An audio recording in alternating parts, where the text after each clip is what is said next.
Hello and welcome aboard to this episode of the We Are Reading One Piece podcast. This is a podcast dedicated to following the entire story of One Piece from beginning to end as we focus on one volume each episode. We keep the discussion spoiler-free for new fans of the series, so this is the perfect place to follow along, whether you're new to the series or just want to revisit the world of One Piece with us. This week, we will be covering Volume 45, You Have My Sympathies, which covers chapters 431 through 440. My name is Joel. I'll be your host. Joining me today, we have Sean. This is Sean. We have Evan. This is Evan. And we have Cody. This is Cody. Yeah, so we are technically through Enies Lobby, but we're going to be discussing the next volume, which is going to essentially wrap up the story of Water 7 and Enies Lobby. So we'll wrap this up, and then we can move on to the next arc. So for purposes of just trying to keep things a little smoother, we'll include this as part of the Enies Lobby. So at the end of the episode, we'll go over the rankings for the arc. But yeah, this is going to be an exciting one. This is definitely a big world building volume. So I'm really excited to dive into this one. Okay, so before we do that, just a brief overview of where we left off. Franky freed Robin from the sea prison cuffs just as the Navy fleet arrived to carry out the bus recall. He commandeered one of the nearby ships in order to have one ready for their escape. The rest of the Straw Hats gathered at the ship while they waited for Luffy to finish his fight with Lucci. Luffy was able to power through, defeating the toughest CP9 agent, though was drained of all of his strength by the end and was unable to move without some help from Robin. As the Navy closed in on the Straw Hats after decimating the island of Enies Lobby, it seemed as though there was no hope of escape until they began to hear a voice telling them to look down. The Straw Hats took a leap of faith, landing on the Mary. Reunited, they were able to escape from Enies Lobby. After getting to safety, they came across a Galileo ship led by Iceberg, just in time as the front half of the Mary collapsed, no longer in any condition to sail. After realizing the lengths the Mary went to in order to save the crew, they decided it was time to let the loyal ship rest. With all their friends gathered together, looking back on their journey together, they held the funeral for the Mary, sending it off onto its next voyage. Beautifully said. Yeah, so that was a rough one. Mm-hmm. So hopefully we can look to a brighter future here. But yeah, it was definitely sad to see the Mary go. All right, but let's move on to chapter 431, Fist of Love. After the destruction from Aqua Laguna, the townspeople of Water 7 worked diligently to get the town repaired. Usopp has decided to hang out with Oimo and Kashi as he contemplates what he should do going forward, so they offer to take him to Elbaf with them. Franky chats with Iceberg, who is drafting up plans to have Water 7 float to make it easier to deal with the annual Aqua Laguna. The Strats have made a room at the Galileo building their temporary headquarters while the crew recuperates. Nami is depressed that she lost Belmare's tangerine trees. Also, even though the log post should be ready in a few days, it won't matter since they don't have a ship. Luckily, the owners of the inn that they were staying at saved their stuff, including one of Nami's tangerine trees, after they took it when they thought the pirates were assassins who tried to kill Iceberg. Franky arrives and tells the Straw Hats, who are around, about how he spent the money he stole from them. He got word of a special durable wood being sold on the black market that came from the jewel tree Adam. He bought the wood so he could make a ship of dreams. After all they went through together, the fact that he used their money in the first place, Franky offers to make a ship for them. In town, Zoro caught wind of bad news and rushes back to the others to warn them, but he got himself lost. Turns out, Vice Admiral Garp has arrived and heads straight for the Galileo building where the Straw Hats are. He knocks the wall down to find Luffy sleeping. He decides to punch him to wake him up. To everyone's surprise, Luffy calls Garp Grandpa. Grandpa? Grandpa? Evan, you must be so shocked by Evan, this. Yeah, you believe it? unfortunately, Blown your mind, Evan. isn't this insane? Who could have seen this coming? wow. Certainly not you. So, elephant in the room. Slight spoilers for the Netflix live action series. They reveal this detail in the first season of the live action series. Yeah. So this was Evan was aware of this going into it. Yep. But now we get the official manga version of how this plays out. Wow, it And- comes so much later in the manga than it did It really does. in the live action. Like, wow. They would have been like volume 5 of the manga. 9 times later. My God. Yeah. I am excited for you, Evan, to see as wacky as the live action version of Garp is. Doesn't hold a candle to the actual source material Garp. like, Yeah, you can tell they're related. yeah. Yeah. Yeah, they make it very clear. Yeah, so this is the first time we actually get to see Garp in the manga, like without like the dog mask. Because he was in the cover story training Kobe and Helmeppo, but he didn't really say anything. We didn't really get like a sense of his personality too much. We didn't really see his face. So now we actually get like a full-on reveal of the actual character and his full name as well, Monkey D. Garp. Yeah, so any thoughts on Garp while we're talking about him here? I love him. Mhm. I love him to death. Yeah, this is an exciting reveal, even though it was spoiled for me. And yet, it's coming at kind of a crazy time because I feel like Luffy and Co. are at their most wanted. Mhm. Yeah. And here they are butting heads with the Marine. A legendary vice admiral of the Marines. Correct. Yeah. Yeah, so he's high ranking as Undersold well. Yep. Literally as high as you can be without being Kuzan or the other two. So, Or yeah. Sengoku. Yeah, or Sengoku. Yeah, or the Goat Man. Yeah. A fist of love cannot be blocked. Can't do it. Such a silly man. He is insane. Garp's just insane, and I love it. Yeah, I mean he makes quite the entrance too. Like he punches a hole in the wall unnecessarily. Like property damage. Mhm. You could use a door. I'm gonna say this, excuse me, a lot for this volume for the time that I'm here, but everything in here, I know that like when I caught up, this was still pretty fresh for me being a weekly reader, but this is some of the most hype One Piece has ever been for me, even to this day. Right Yeah. now, it has only started to compare. Just the fact that we're getting like the first idea of Luffy having any sort of lineage whatsoever. Insane. Yeah. You've only met his brother to this point as far as family goes. Yeah, exactly. Yeah. Yeah, Garp's quite a character. Also, gotta love a good theme. I mean, the dog theme of the ship and his headpiece, Yep. pretty styling. Did you know about the Romance Dawn manga? Or sorry, the original Romance Dawn one shots before One Piece like got published. We spoke about it. I have not read them, but we did speak about it on this podcast. Look up the second draft because in that Luffy gets the devil fruit from his grandfather. Oh, interesting. And then it's just this exact same design. So it's one of those things like, okay, Oda had this in the cooker as a potential option, and then yeah. Is that the version that was in Wanted? I don't remember which one was in Wanted, to be honest with you.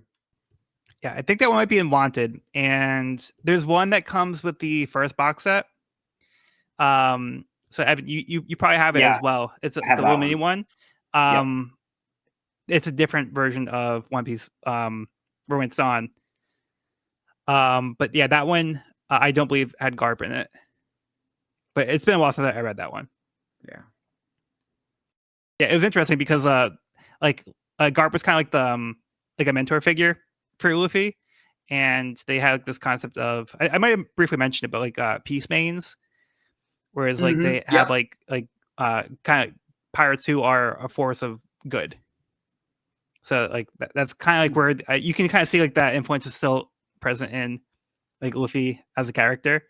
For sure. Yeah, they actually had like a more defined like term for it before. Neat. Yeah.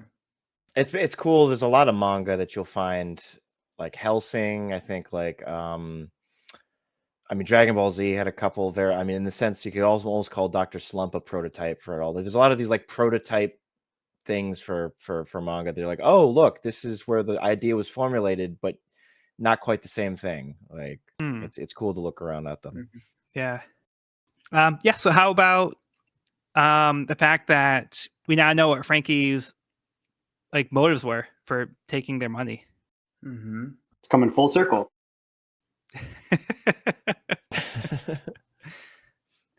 kind of works out nicely that way, right? Just a little. It does. Because I mean, How they're convenient. using money to buy a ship anyway. Franky took the money to build the ship. But yeah, now we had like this a bonding period where Franky got to know the Straw Hats better. So yeah, so it really is very fitting that he's one that's going to make the ship for them, using the money that he took from them, and he has like this dream of like making like this like ship using the special wood from the jewel tree of Adam. So like in the chapter itself, Franky kind of gives like a little background about how there's like a certain kind of tree that can withstand like pretty much like after like the land is ravaged by war, the tree will still be standing. So like the tree is meant to be like very durable. So it's a very desirable type of wood to actually use for making a ship. Adam the tree. They just bought a ship from Franky with extra steps. Yeah. They didn't even realize they were investing from the very beginning. They got it on the ground floor. Literally. Yeah, I thought it was funny how like when the crew's just hanging out, like, Luffy is still sleeping, but he learned how to eat in his sleep, so he doesn't miss any meals.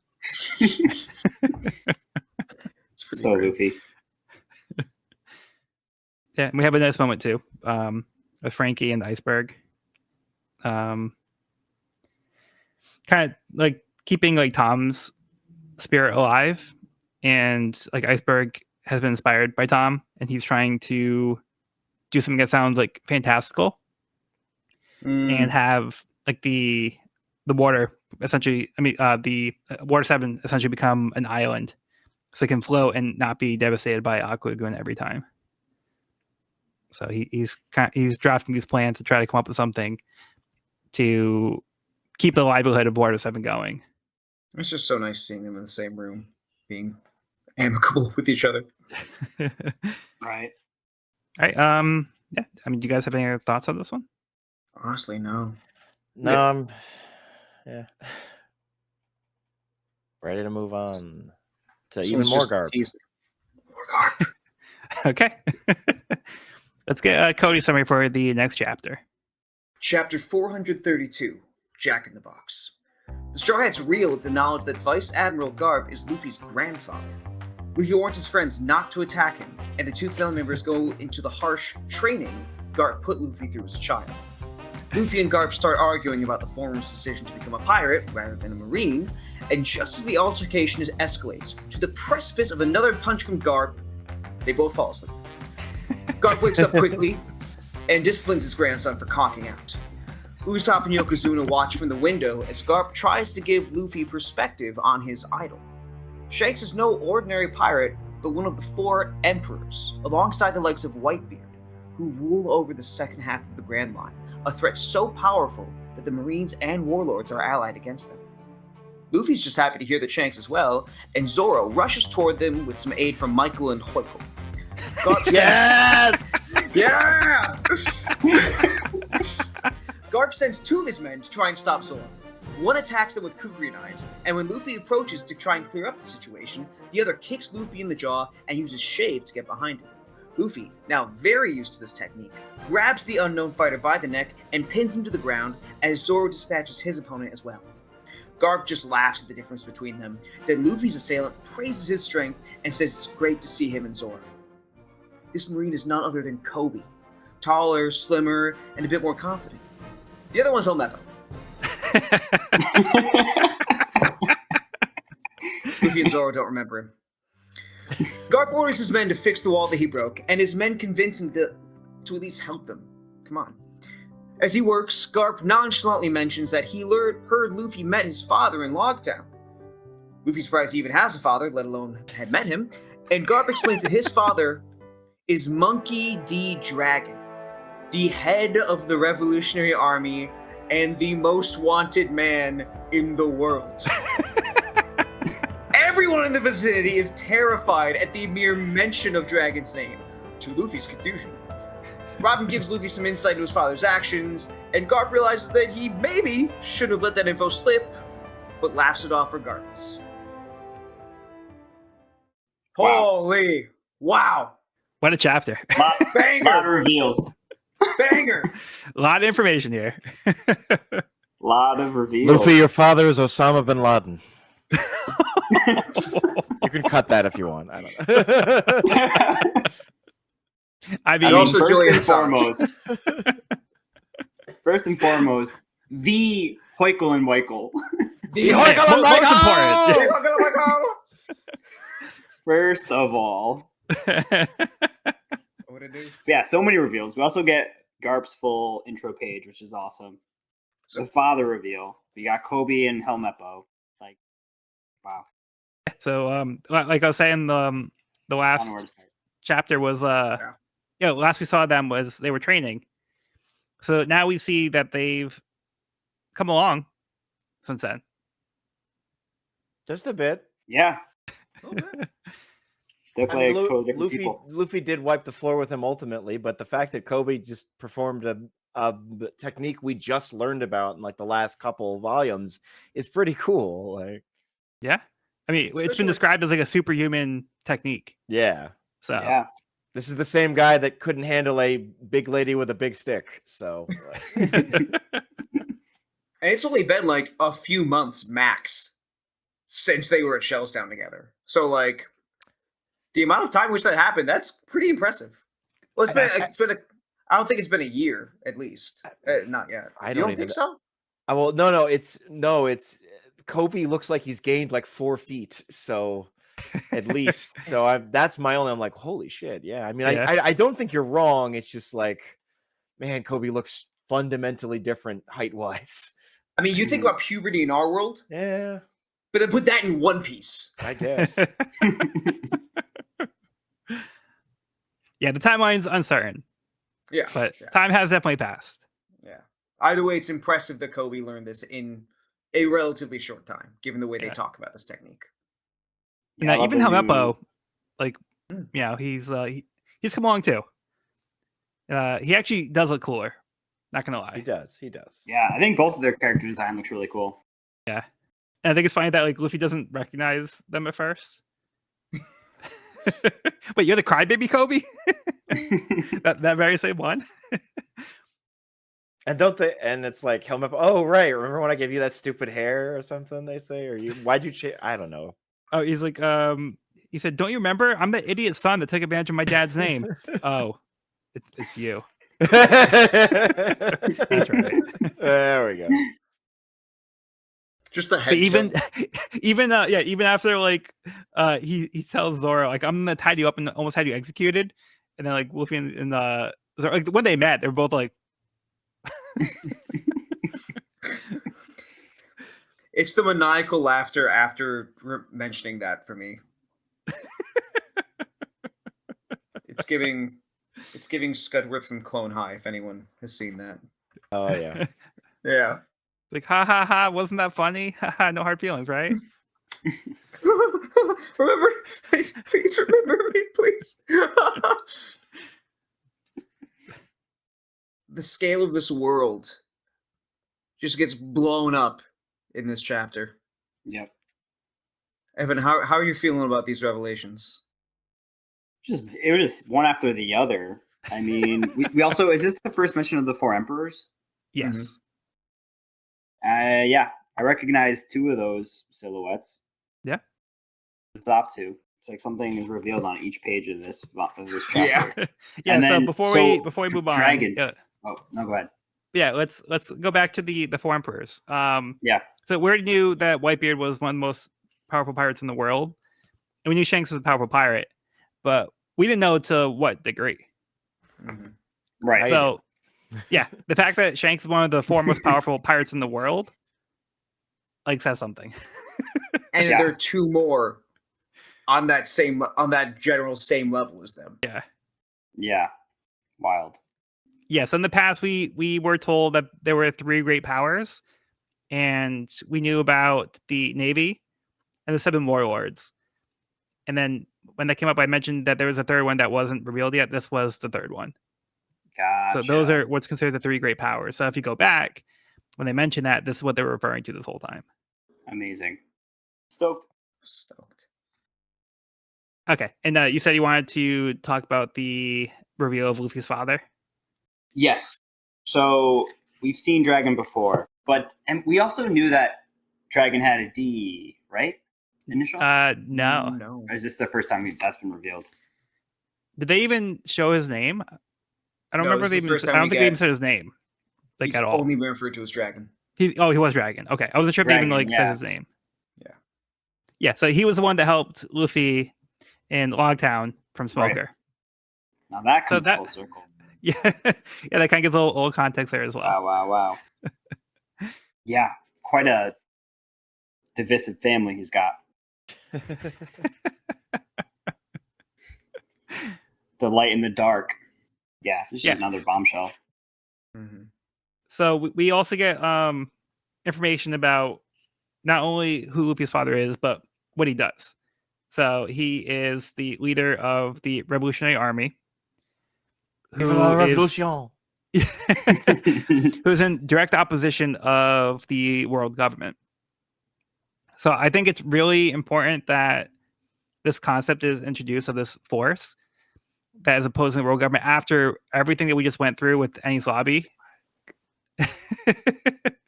And just showing why there would be like this group that would fight back against world government. So it's these types of things and like the atrocities that they've been committing that it makes sense that there would be a force that would be like, no, what, this isn't right what they're doing. We want to stand up to them.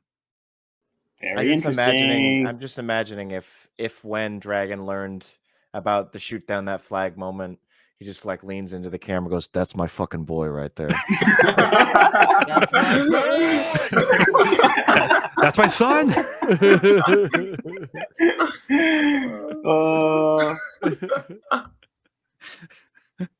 Proud father. Single tear. Yeah. The apple doesn't fall far from the tree. I still just love one of my favorite Luffy lines is, "What? My dad? What do you mean my I dad? have a dad. I have a dad?" These things would have come up at some point before. Just saw Luffy's character in one quote. There you go. No, there's so much more, but like still, it's so good. And everybody else seems to know who Dragon is. Like Sanji's like, "You idiot! You don't know who Dragon is?" Garp is literally picking his nose as he's telling Luffy his father is Dragon the Revolutionary. Look, it's just gotta get it out of the way. So casual. So casual. Little small talk, like Yeah. By the way, just an icebreaker. As he's helping to fix the wall that he broke. Yeah, so lots of bombshells in this one. Mm-hmm. Yeah, so anything else in this one? Moving on to Enru's Great Space Mission, Volume 4. There's somebody in the hole. Enru comes across a soldier laying on the ground inside the hole. Somebody in that hole. There's someone in the hole. Yeah, because last volume, he found a crater and he sensed that there's something over here. So he found a body. Mm-hmm. We'll see if they're okay, hopefully in the next one. Who could they be? For now, let's move on to chapter 433, The Name of That Sea. Garp decides he'll let Luffy go, since he's his grandson, even though he's a pirate. He decides to head back to the ship and give Luffy time to catch up with Kobe and Helmeppo. Nami decides to use this as an opportunity to learn more about the Navy by wiretapping the conversation while hanging out by the pool. Luffy asks if they had to go up Reverse Mountain to get to the Grand Line. He explains the Navy had access to technology in which Sea Prism is attached to the hull, of the ship in order to emit the same energy as the sea, allowing them to sail safely through the calm belt. He tells them this technology was created by the scientist, Dr. Vegapunk, who is unmatched. He's also the one who created the technology to infuse devil fruit powers into inanimate objects. Kobe tells Luffy he's grateful that they met and that they helped him see the world beyond Alvida's ship, even though they were supposed to be enemies. He tells Luffy the second half of the Grand Line, past this part of the Red Line, is called the New World. They decide they will meet again there. In the meantime, he'll keep training to be powerful enough to catch him. He asserts that he'll be an admiral one day, and then apologizes since he didn't mean to tell anyone about that. Luffy tells him not to apologize and encourages him to chase that goal. Kobe and Helmeppo take their leave, saying farewell to Luffy and Zoro. Later, the town gets together to throw a party and celebrate.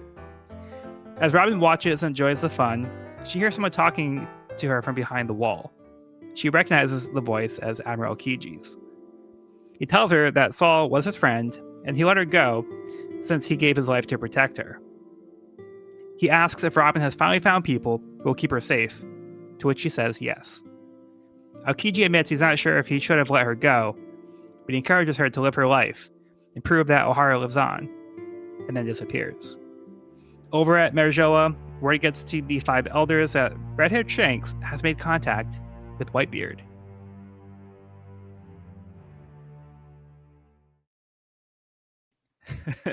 So, a little bit more world building here. Mhm. The hits don't stop.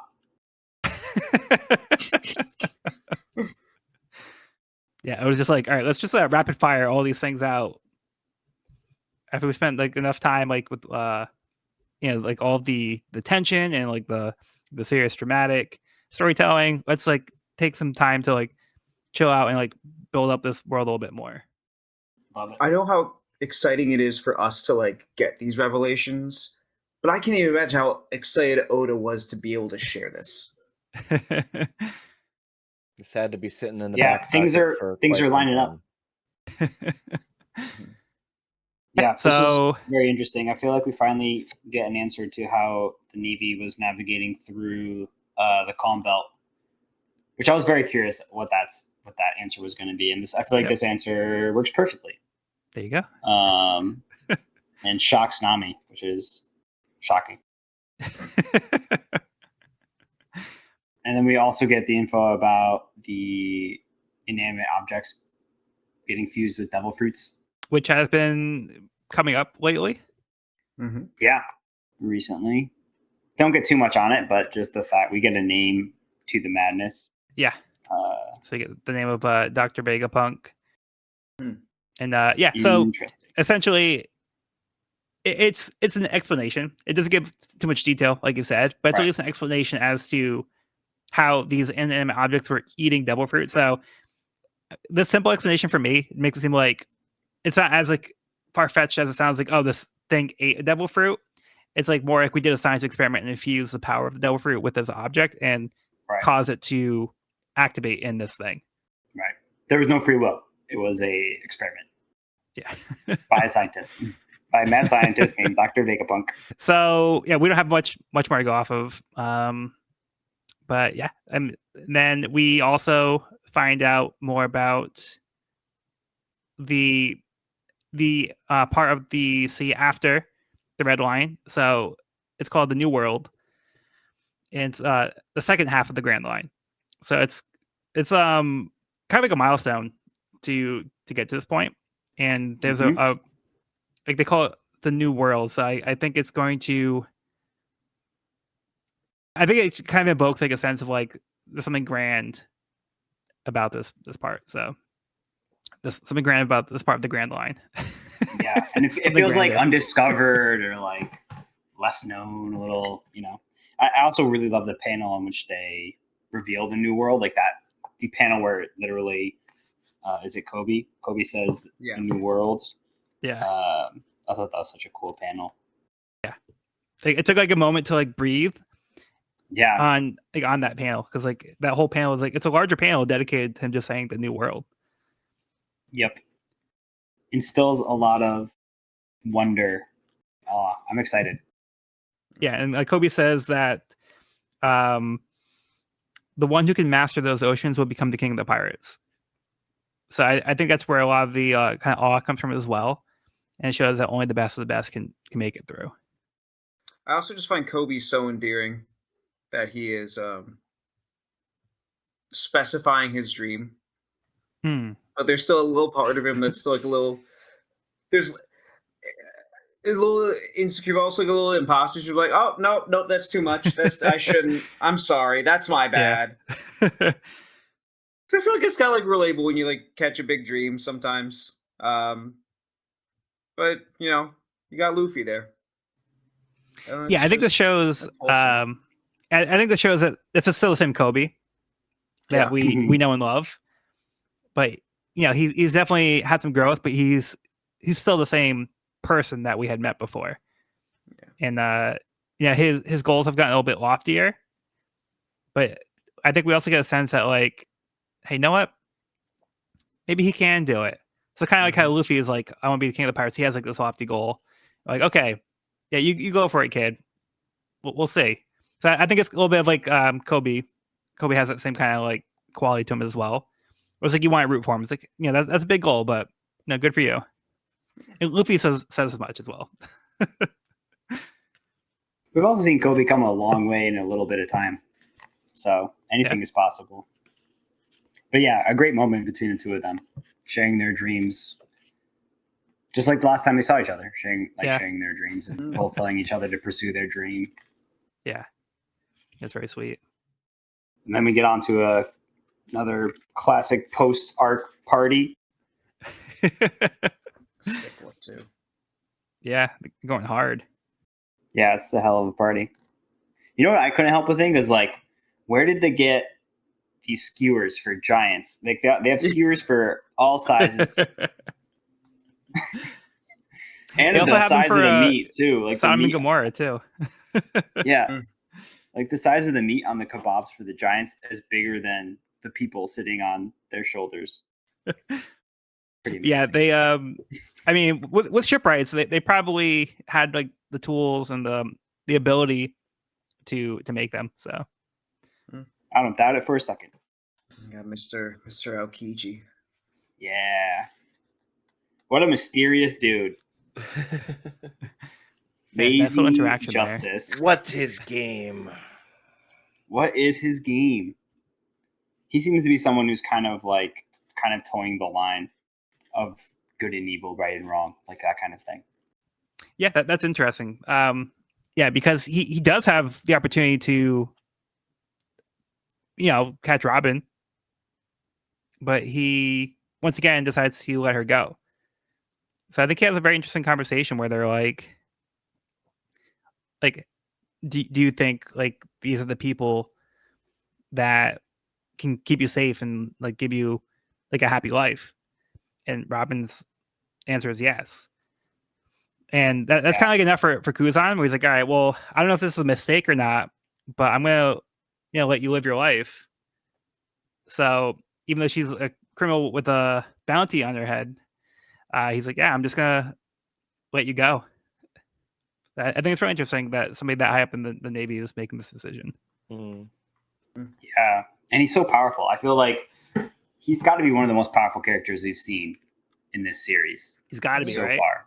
Yeah. He's got to be like one of the most powerful people, and I feel like that kind of plays into his like calm kind of demeanor. Like he feels a little bit above most of the Marines that he's surrounded by. Like he seems like a league above most of the people that he's in cahoots with on a regular basis. And I think he's kind of seen both sides of the story. And I think he's curious. And I'm really curious to see where this plot point goes, because they seem like both important characters on kind of opposite sides of yeah. You know what I'm trying to say. Yeah, sorry. Luna's just like attacking my my background over here.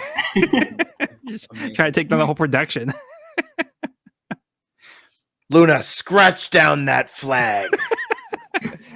Oh, that's why.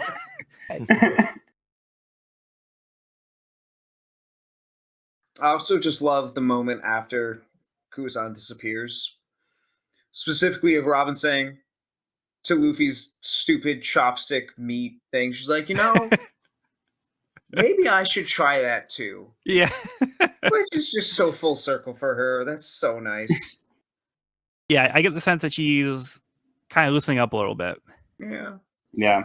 I feel like, she's finally kind of being herself around the Straw Hats.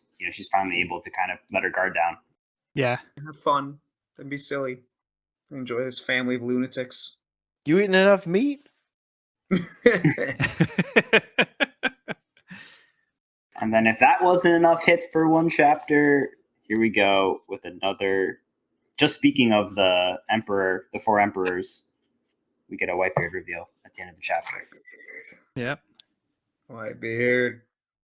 Also, I was thinking about this poolside barbecue party, and I'm like, finally, Franky is dressed appropriately for the occasion.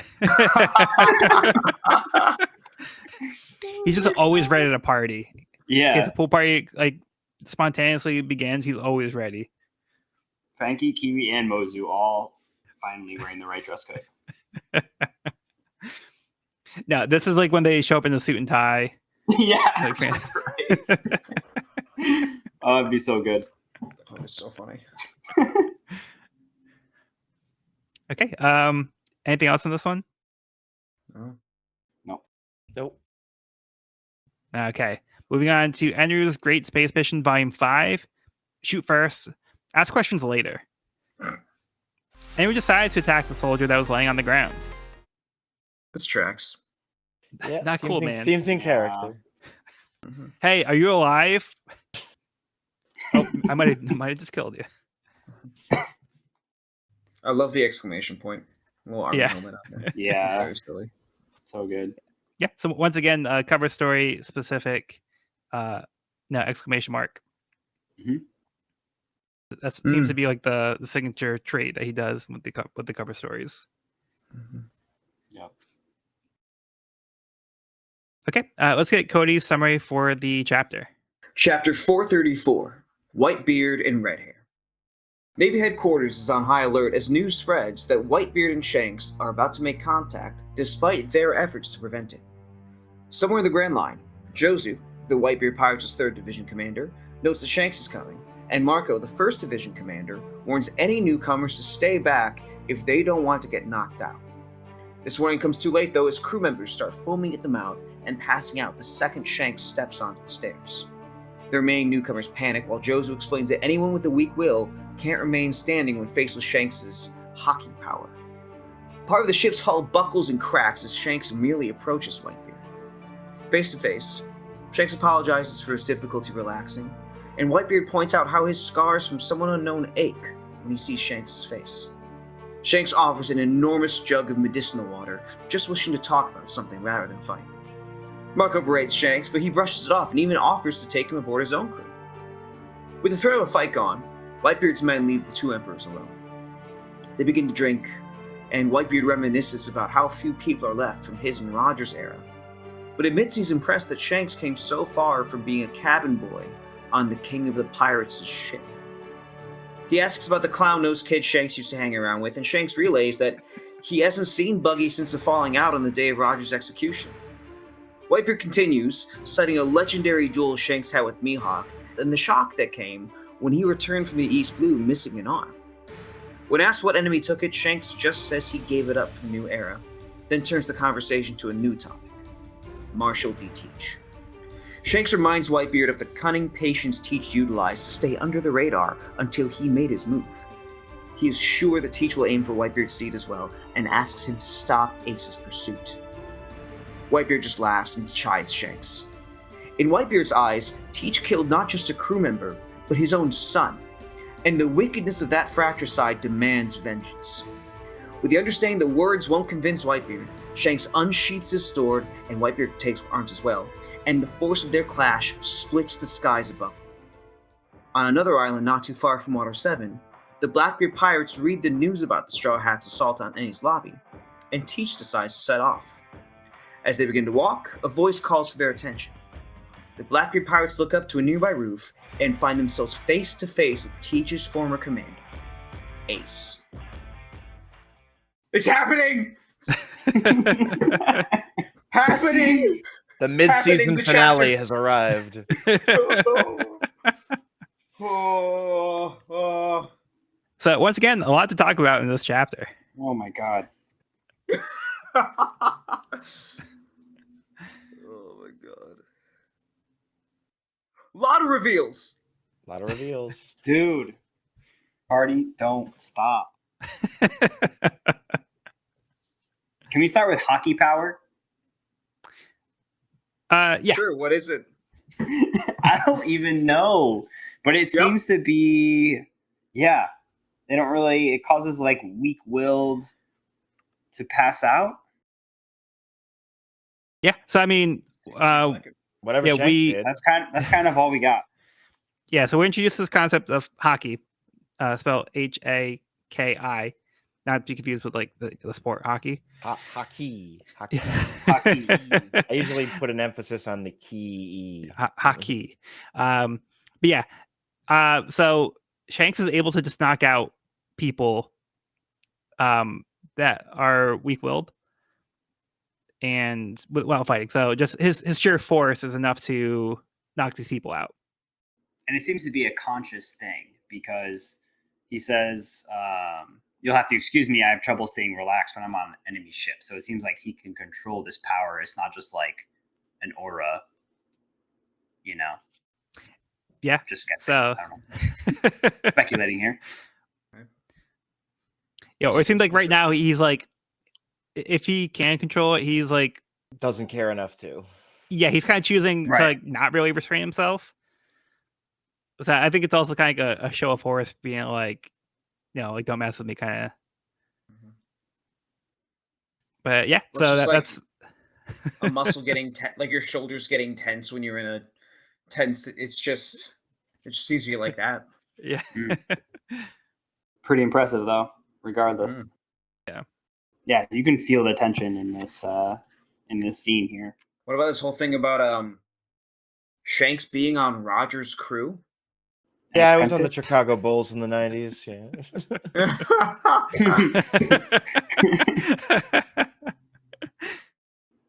it's a pretty big name drop.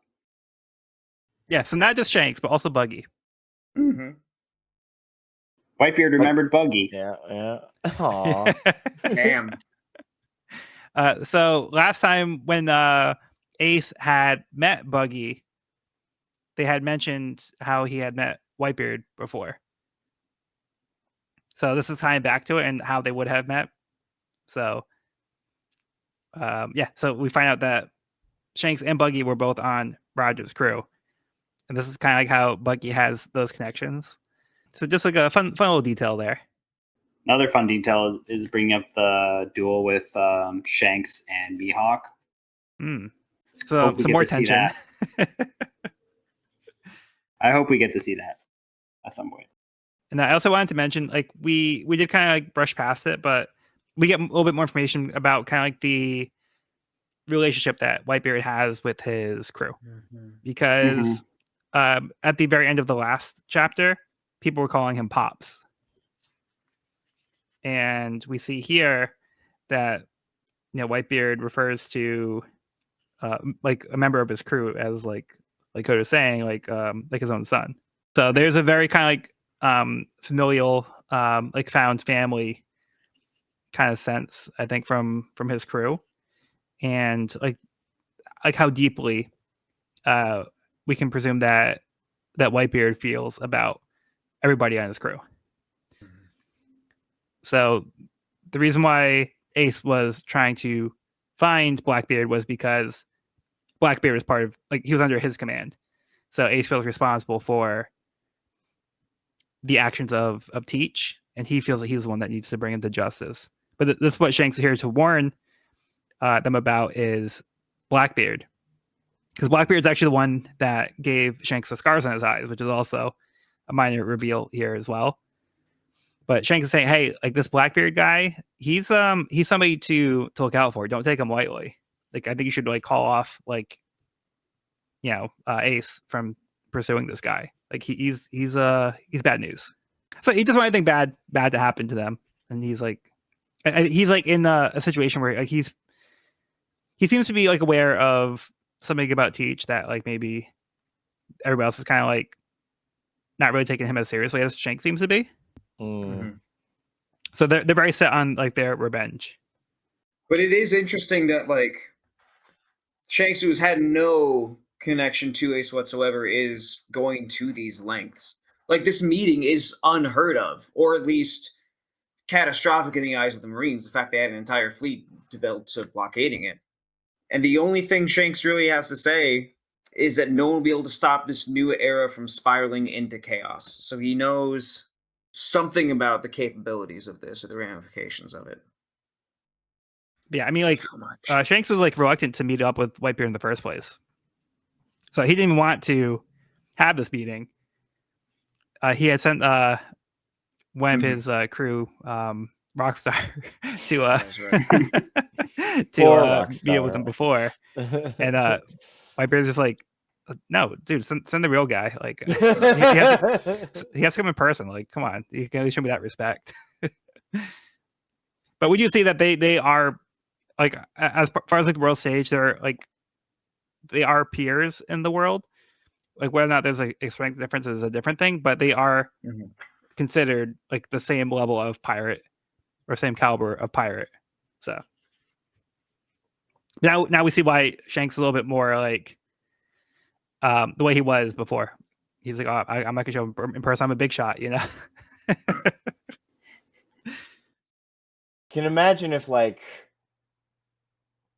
that day that Huguma came and like went back, if there's an alternate universe where someone's like, hey bro, so I was doing some research and you see in the paper that guy we were fucking around with yesterday, maybe we shouldn't.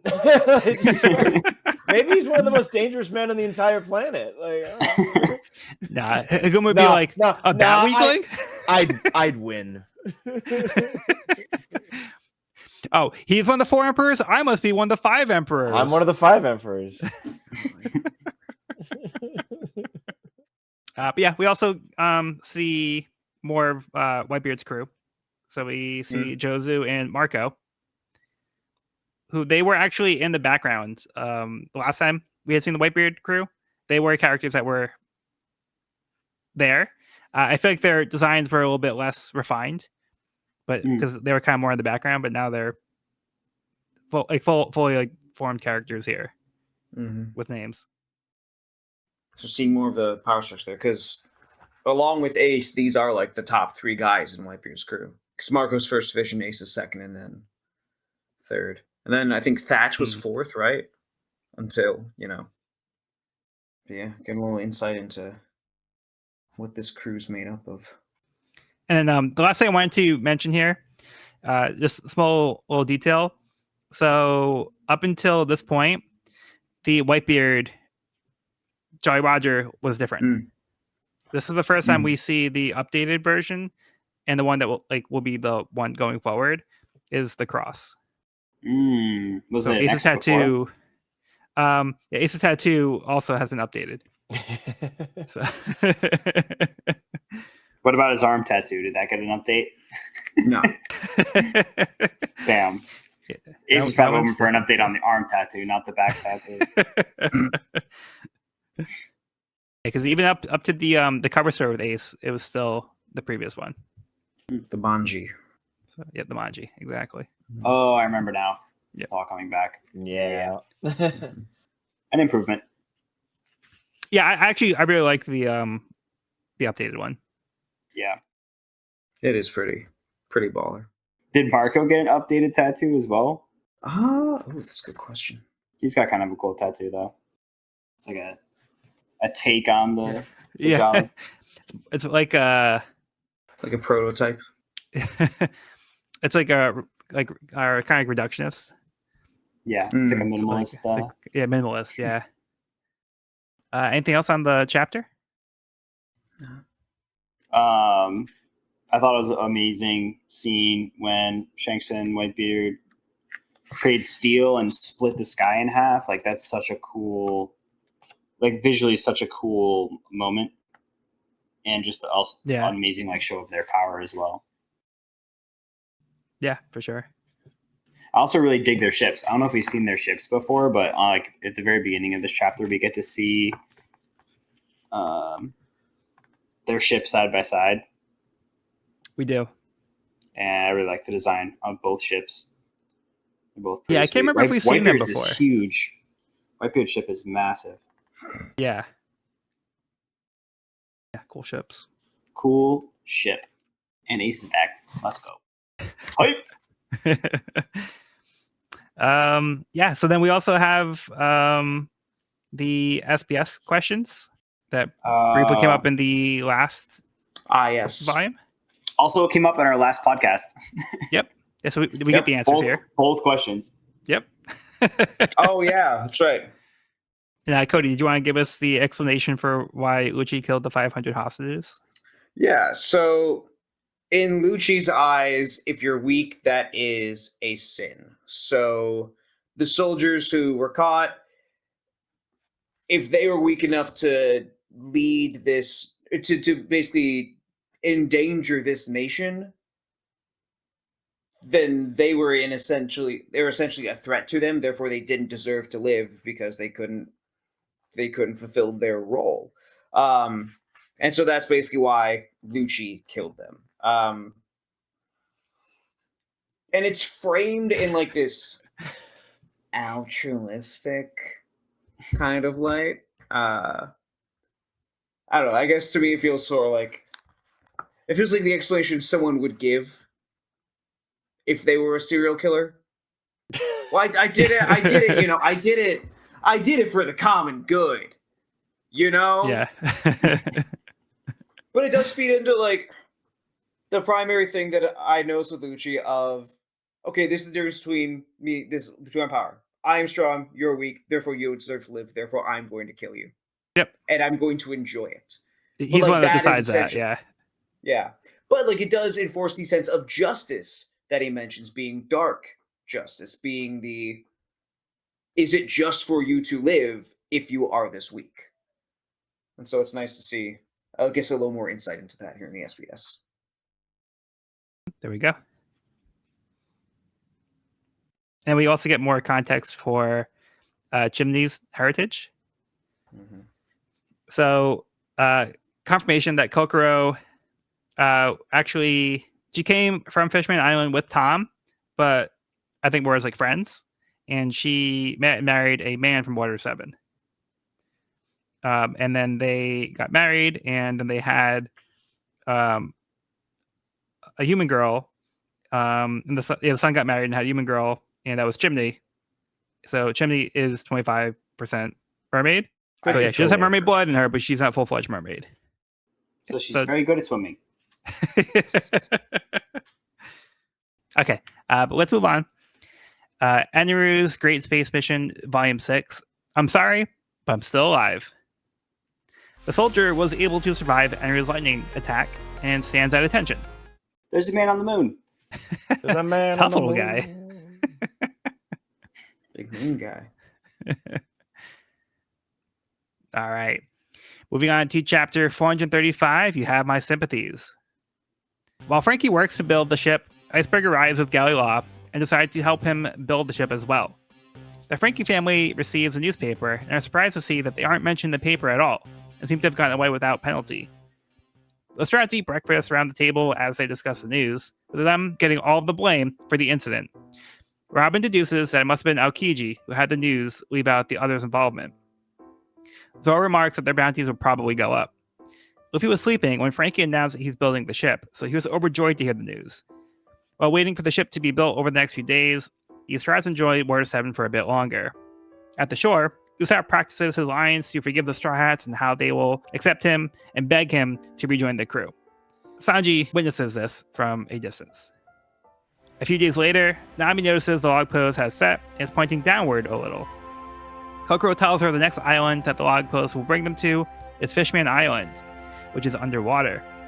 Sanji rejoices as he will get to see a mermaid for the first time, not counting Kokoro, of course. Kokoro tells him it won't be easy to get in there, but they'll find out when they get there. She also mentions that to get there, they'll have to sail through the Florian Triangle, a mysterious part of the sea where hundreds of ships go missing and turn up later without their crew. Robin points out that the abandoned ships likely have treasure on them, which causes the Strats to get excited. Kiwi and Mozu arrive, announcing the ship has been completed. As they prepare to head over to check it out, Zanbai arrives, asking for a favor as he hands over their updated wanted posters. All the Strats now have bounties on them, though Sanji is horrified to see his didn't have a photo, but a sketch, and asks who this is. The Strats aren't the only one with bounty posters, as Franky now has one on his head as well. The Franky family has decided to ask the Straw Hats to take Franky with them. Huh. More stuff? 300 million. 300 million. Well, so Evan, you were close, but you're off by 100 million. You had guessed 200 million. Yeah. I doubled it. I should have tripled it. Wow. Yeah, so they all have wanted posters, and you did call it that Usopp's was Sniper King and not Usopp. Yeah. It's a sick poster, honestly. Yeah. It's a really sick poster. Mhm. Unlike some of the others. Poor Sanji. Poor Chopper. Poor Sanji. Hilarious. Oh, that's choppy. Yeah, Sanji's wanted Chopper. posters is one of my favorite gags in the series. Mhm. So good. He also gets the nickname Blackleg Sanji. Kind of like Red legs, red foot Zeph, or red yeah, was it red shoes. shoe? red shoe Zeph, yeah, something like that. Yeah. Red shoe Jeff. That is now canon. That is what I'm going to call it from now on. I love it. And I also love how Chopper gets a bounty of 50 berries for being the pet. They think Chopper's their pet. Poor Brutal. bastard. Brutal. When did I'm they a get man. And they're all looking at the posters, and Luffy's like, "There's one for Sniper King too." Yeah. Yeah, Robin's only went up by 1 million, and she also has an updated picture as well. Mhm. Yep. So it's not an 8-year-old anymore, which probably overdue. Yeah. Zora 120 million.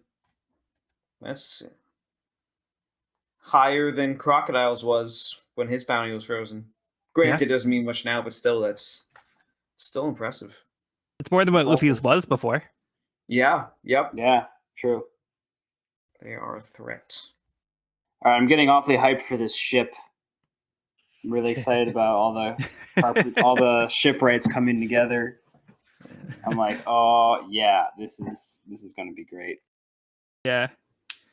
It's nice, even after what happened with Tom, Iceberg is still willing to help with this ship. Yep. Mm-hmm. But I mean, they do make ships for pirates. That doesn't stop him. Yeah. We also have a goal for where they're trying to get to next, which is Fishman Island. Sounds cool. Underwater. Underwater. You How is that gonna work? have to hold a breath. Very, very long time. We also get an explanation of the Florian Triangle. Which sounds like it's influenced bit by like- the Bermuda Triangle. Sure does. And we get a cool panel. We get a cool panel of Kokoro explaining the Florian Triangle, and this is another instance where Oda uses like her hair to illustrate, or like the artwork is illustrated in where her hair would be. I missed this one, but yeah. Got it. Love to point those out. Yeah. Also, on the next page, when Chimney, Kiwi, and Mizu show up, what is Gombe doing? He's conked out, man. He's just like face planted on the ground. Yeah, I think he just like tripped. I thought that was hilarious. Yeah. I didn't notice him, yeah. It's amazing. I love how on the previous page, Kokuro's literally using a candle to play up the horror of the Florian Triangle. For the shadows on her face. Oh my god. Spooky. I'm gonna miss her. She's great. Yeah. Yeah. And then Nami is like scared of the ghost ships until Rob mentions the treasure that they'll probably find on them. She's like, yeah, we have to get the ghost ships. We have to go find them. Love it. Chopper's still not on board though. Yeah. And the Franky family proposes that Franky go with the Straw Hats. And they did go to Water 7 looking for a shipwright. Yeah. That was the initial goal. But yeah, Franky was not immune from the government putting a bounty on his head. So the rest of the Franky family galley law were like, go off the hook, but Franky wasn't so lucky. Sad. So the Franky family was like, hey, he's a wanted man. Can you come with you guys? So just get caught. I guess. Yes. We'll find some use for an incredibly talented shipwright aboard our pirate ship that he just made for us. With a cool You might have an cold idea of fridge and a metal how it nose. works. Okay. Any other thoughts on this one? Onward and upwards, Captain. Okay, moving on to Enru's Great Space Mission, Volume 7. Lieutenant Spacey regrets going AWOL. Lieutenant Spacey regrets leaving his post while Enru observes him. So we got a name for this little soldier guy. He's just a silly little guy. Yeah. He wouldn't hurt a silly little guy. Okay, how about we get Cody's summary for the next one? Chapter 436, Trunks from Franky House. At Galley Law, the Straw Hats finish a discussion about Usopp and react diversely to their bounties. Sanji in particular isn't taking his poster very well. The Square Sisters urge them to get a move on so they can get their ship and Franky and then set sail. At Navy headquarters, an officer questions a photographer about a mysterious phenomenon with Sanji's poster. When the film developed, it was pitch black. The photographer can't explain it, but the officer has a theory. There is a chance that he forgot to take the cap off of the lens. Get out of my office! Want pictures, damn it! Pictures are black like Sergeant! But back on the shores of Water 7, Iceberg and the Galley Law foreman are woken up by the excited Straw Hats. Luffy calls out for Franky, but Iceberg explains that while the ship is complete, Franky isn't around to show them. He rouses the crew with his own awe at the blueprints Franky showed him, and pulls back a large cloth on an enormous object to unveil the Straw Hats' new ship. All 6 of them are dazzled as they explore their new home. Luffy asks where he can find Franky and thank him, but Iceberg lets him know that Franky doesn't want to see them. Not because he doesn't want to join, but because he wouldn't be able to say no, and feels he has a duty to stay behind. Iceberg goes on to posit that the only way to get Franky to join is to force him. Zombai and the rest of the Franky family return to the somewhat and some way rebuilt Franky house and find Franky himself lounging on a chair outside. Zombai tries to confront Franky into admitting that he does want to join the Straw Hats, and Franky admonishes their work on the house, saying that they can't do anything without him. Zombai presses on since he saw Franky happier than he ever had as he built the ship, and shows him the bounty poster. Franky still isn't convinced, and one member of the Franky family acts on the brilliant idea of stealing his swim trunks. Franky charges at them, and Zombai instructs the family to keep playing keep away with the trunks until one of them can lead Franky to Scrap Island and the Straw Hats. A chase through the main streets ensues, and the townspeople are appalled. Franky subdues all his family members but one, and Luffy appears on the roof to finish off the relay. Luffy thanks Franky and praises his work mid-chase, and Franky exposits on some of the features that make their new ship a true ship of dreams, but still fires Luffy to get his trunks back. Luffy passes them to Chopper, and then Zoro and Sanji take Franky by surprise and stuff him into the everything cannon aimed at Scrap Island. Franky is now en route, but Chopper still has his trunks, so Luffy Gum Gum rockets them both out. Franky gets up from the scrap he was launched into, and Luffy holds the trunks up atop the new ship's deck. Franky wishes the crew well after another thank you, but Luffy gives an ultimatum. If Franky wants his trunks back, he has to join the crew. Well, if it works, it works. Hijinks, we love them. Hijinks. Holy. What a silly time. Okay. I mean, well, first of all, I want to get Evan's reaction of seeing the new ship. It's beautiful. Hmm. I love that they had a massive cover over it. Fucking huge tarp. Anyways, The grand reveal. yeah, the first reveal I think is very satisfying. I'm like hyped to learn more about this ship. It looks great. So I want to What else ask was to you. say? It's big. It's big. It's an improvement. Have you seen this ship before? Possibly. I think it might have been a little spoiled from me, just in like the World Wide Web. Yeah. Pretty just hard to something- avoid. It's pretty hard to avoid. Yeah. So, but did you expect this to be their ship after the incident with the Mary? No. I had kind of forgotten about it, and like when I saw it, Okay. I'm like, oh, I think I have seen this ship before. Okay. Just like in passing. But yeah, I think it's a very fun looking ship. I like the multiple the design of it is really cool. Like the little like outposts like up on the what's it called, the peak, like up on the top of the mast, the lookout. Oh, crow's Crow's nest? nest? The crow's nest. Thank you. The crow's nest. And then there's also like a lookout on the back of the ship. Yeah. It's kind of like a really cool design. Yeah, I legit, in 6th grade, traced this on the translucent cover of my planner for my middle school classes. I was so transfixed Yeah. by this. I printed out the panel in the library, got a Sharpie, and I'm like, this is mine now. So good. Very nice. Yeah, I just think at this point, like there's so much like media of One Piece where it's like this is the ship that you will see in a lot of media now. Yeah. So it is hard to avoid seeing it like all together, but like yeah, I'm glad that you at least got some kind of like sense of reveal from it, even if you didn't know Yeah. like what it was before. Like, yeah, it's so cool to see it. Yeah. Be the Straw Hats. And to see in this context, like knowing who built it and knowing that it's built of the, what's it called?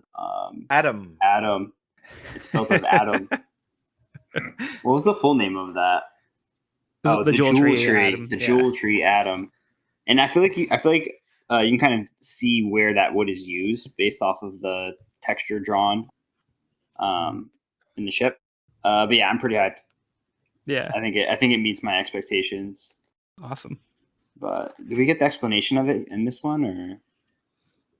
Oh, also it's a lion, and remember way back when they were on the Mary and they were talking about, this was like really early on after they started sailing the Mary. They're talking about what they're going to do with all their money when they were like rich pirates. And Luffy says he's going to erect like a statue on the Mary. Yeah, And it's a bronze statue. It's a bronze statue of a lion. So it kind of like manifested that a little bit. Kind of manifested that, right? Here we are with his lion ship. It's a pretty adorable lion, though. Yeah. Has a lawn deck. I forget how many details we get here, but pretty hyped. Yeah, and then how about you guys? What are your thoughts on the new ship? It's gorgeous. It's Really amazing. cool. Gorgeous. At most, you could say, and let me clarify this before anyone gets annoyed, it's perhaps a bit over-designed, but that fits perfectly within Franky's character to the point where I'm like, it works. Yeah. Like, Yeah. I it's agree. maybe a bit too much, but then like, when has Franky ever been anything but too much? So Yeah. It's perfectly Franky. yeah. Mhm. I think perfectly Straw Hats as well. Yeah. So it fits with them too. Yeah, totally. but Which is yeah, cool. early Like on- we've seen a bunch of cool ships so far in this volume. I feel like it was all kind of getting us ready for this reveal. Seeing Whitebeard's ship, we saw Shank's ship, we saw Garp's ship, all like Yeah. massive, really cool, really well designed ships. Yeah. And now this new ship. But yeah, early on in the chapter, I thought it was hilarious how Sanji's complaining that his picture is the drawing. And then Zora's like, but that's what you look like. I'll kill you. Sanji's like, it doesn't look anything like me. I was just gonna say at the beginning of this chapter, we get the undeveloped or the black image of Sanji, and I'm like trying to read into this. I don't know if it's just a gag or if there is like something deeper going on here. I think I'm just overthinking it. I mean, I'm sure this guy's like been in the SBS before, right? A Tachon or something? I don't know if has he come up in the SBS yet? I think he had. I swear to God, I need to just look this stuff up before I say it. Hold on. Yeah, I think my theory is he didn't actually forget the cap on. That's just a picture of Sanji's leg. Oh my God, that's That amazing. would be funny. Yeah, volume 24, he was mentioned actually. Okay. So it was someone who asked him, "Hey, who takes the wanna post pictures?" And it was like, "This dude. His name's Attach. Everyone calls him Atachan. He's quick. He sneaks anywhere, and they call him Flaming Atachan because he yells fire when he hits the shutter." Oh, that was SBS? Yeah. Wow. I feel like I do kind of remember that. That's funny. It's so funny. But Joel, I like that theory a lot. that was half joking, but yeah. Like Also 90% love- joking. I guess more than half, but yeah.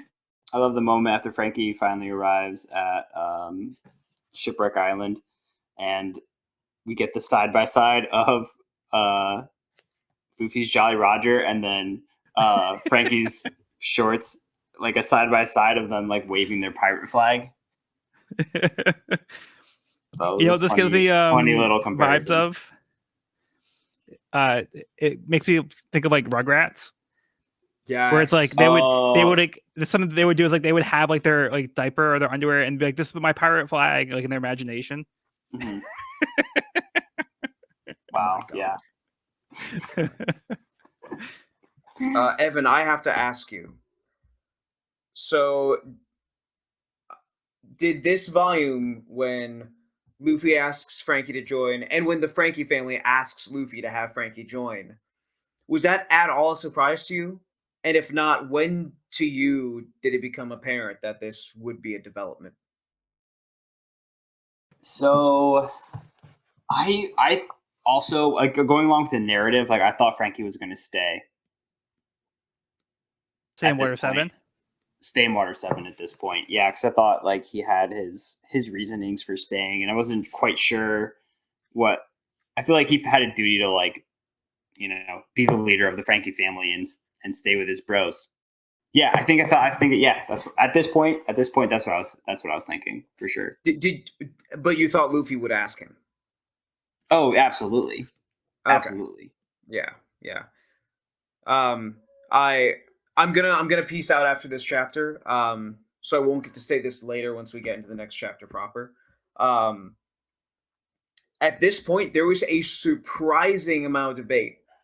I remember reading pages upon pages of just not quite arguments, but very, very long discussions on whether it was going to be Franky or Paulie who joins the crew.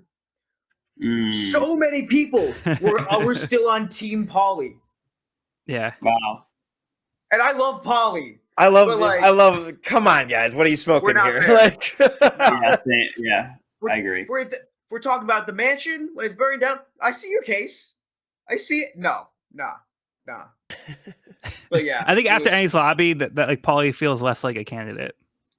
yeah. yeah. To say You got sided on him real fast. He got sidelined for sure. Yeah.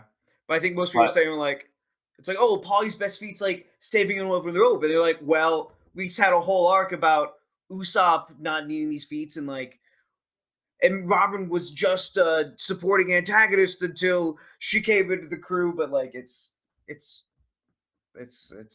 sometimes a horse is just a horse. Sometimes a ship is just a ship, man. You know, It's like Yeah.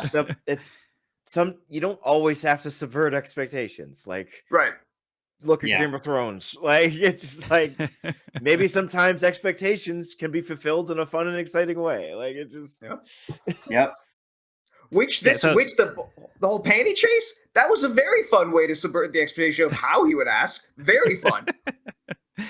Yeah, speaking of like subverting expectations, though, like I feel like really stupid because like the thought of Franky joining the crew like didn't even occur to me during like Annie's lobby. Like in hindsight, it's like it's really obvious, but like it wasn't something that like my brain like processes. Like I always just saw him as like he was just there helping them out, and not really clicking that like it was building towards like them having this relationship with him. So yeah, I gotta remember exactly when. I think it was probably the moment when they asked him to join the crew. That's where like oh yeah, that makes perfect sense. But yeah, the first time through, like I remember like Annie's lobby, like when they were at the Tower of Law, and like he was talking to Robin and stuff like that. Like I was still like not even like thinking, oh, like he'll join the crew. I was just kind of, it wasn't even like a thought that occurred to me. So, No, I'm with you. If it weren't for like all the speculation I was like engaging in and all these, like I wouldn't have thought of it being a possibility either. I'm confident that it would not have even occurred to me till the moment. yeah. Yeah. But I think it makes more sense after where it's like they get back and then, he's building the ship for them and everything. But I mean, even then, it's like, all right, well, he's building a ship for them. That's his contribution. That's what his Yeah. role was. That's why they Right. built up this character. he's the new Mary. Like Yeah. Yeah. in the sense that like he has a little bit of no, he had a way more screen time than Mary did, but in the sense that like he is this unique, silly character introduced to build them a ship and go on your way. But no, not this time. Yeah. Thank you. You guys made me feel better about like missing this this huge plot point. But, but for me, it was fun to be like, oh, I get it. okay, cool. This wacky character is now being asked to join the crew. Cool. I was just gonna say, I feel like at this point now that I am considering it seriously, with Luffy asking and everything, I feel like there are a lot of points for and against Franky being a part of the crew. He's like a powerful. He's a powerful fighter. He is a shipwright, which is fits the exact mold of what they're looking for. I think like his personality fits in. But unlike on the other side, I also feel like he already has a crew. I feel like up to this point, everyone's been kind of like a lone wolf, more or less, who joins the crew and like finds a home in the crew. But like Franky very much already has a home, and I feel like that would be a new thing. But also like he seems like a bit older too, doesn't he? Like he doesn't seem like a bit older than the rest of the crew. Yeah, because like the Tom stuff happened like 17 years ago. Yeah. Something like that. Which is like how old like Luffy is. So, yeah. Evan, I'm gonna put something in the chat, and I just need I need your comments on this. Do you remember when they first got to Water 7 and it's like, okay, we gotta get a ship. We can find a shipwright that will be sick. Do you remember that scene? Mm-hmm. Oh, yeah. I know what you're talking about. Does this have any new context for you? I've never seen it in color. Yeah. I think that probably helps too, having it in color. Yeah, definitely. It's like the little sketch that Luffy drew with like this like guy with like crazy hair and like he has like a green nose. Oh my god, I'm seeing it now. Like the arms, the nose. Yeah. And the hair. Okay. But yeah, they made the hair blue in the picture. I don't know if that's what it was originally, but like the design's like very like roughly kind of like. Oh yeah, that's right. Franky has blue hair. Mm-hmm. That's right. Yeah. Manifested. But I think like this conversation is actually maybe just appreciate the fact that Oda did do like Occam's Razor, the simplest outcome when you're trying to figure out who it's going to be, given like the way this arc played out. Of course, it makes sense that Franky's going to be there, and that just it's the easy answer. But he still did it in such a way that whether or not it would even happen still comes as a nice surprise, which I think that's something that's easier said than done. Yeah, I think in my So I head, really I was still appreciate seeing him as more of like a dismantler as opposed to a builder. Mm-hmm. So I think that's part of it for me too. Was like I wasn't thinking of him in that sense. But yeah, I mean, it's that's what he's like you said. It was built up in such a way it could have gone either way. But it's nice that it's going in this direction. Definitely. I very much enjoy Franky. The last thing I just wanted to mention was I think it's like fun that like when Luffy's running with the trunks, like they're still like talking, like Franky and Luffy are talking about like, hey, so you like the ship? Yeah, it's great, it's awesome. And he's like, so like as like they're like having this conversation, like they're like it's almost like antagonistic, like their relationship up to this point has been, but it's definitely like friendly too. It's like, but hey, like I really want my shorts back. Like it's like, hey, you gotta like come and get them. Yeah, so it's very fun. Okay, we good to move on? That's all. All right, I'm good to move on. I'm actually gonna head to bed, but I will see y'all later. Final thoughts, if I can just get them through. This volume's hype.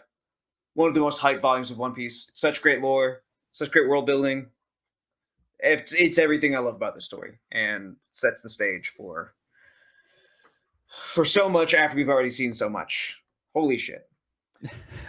Bye. All right, you have a good night. Good night. Good night.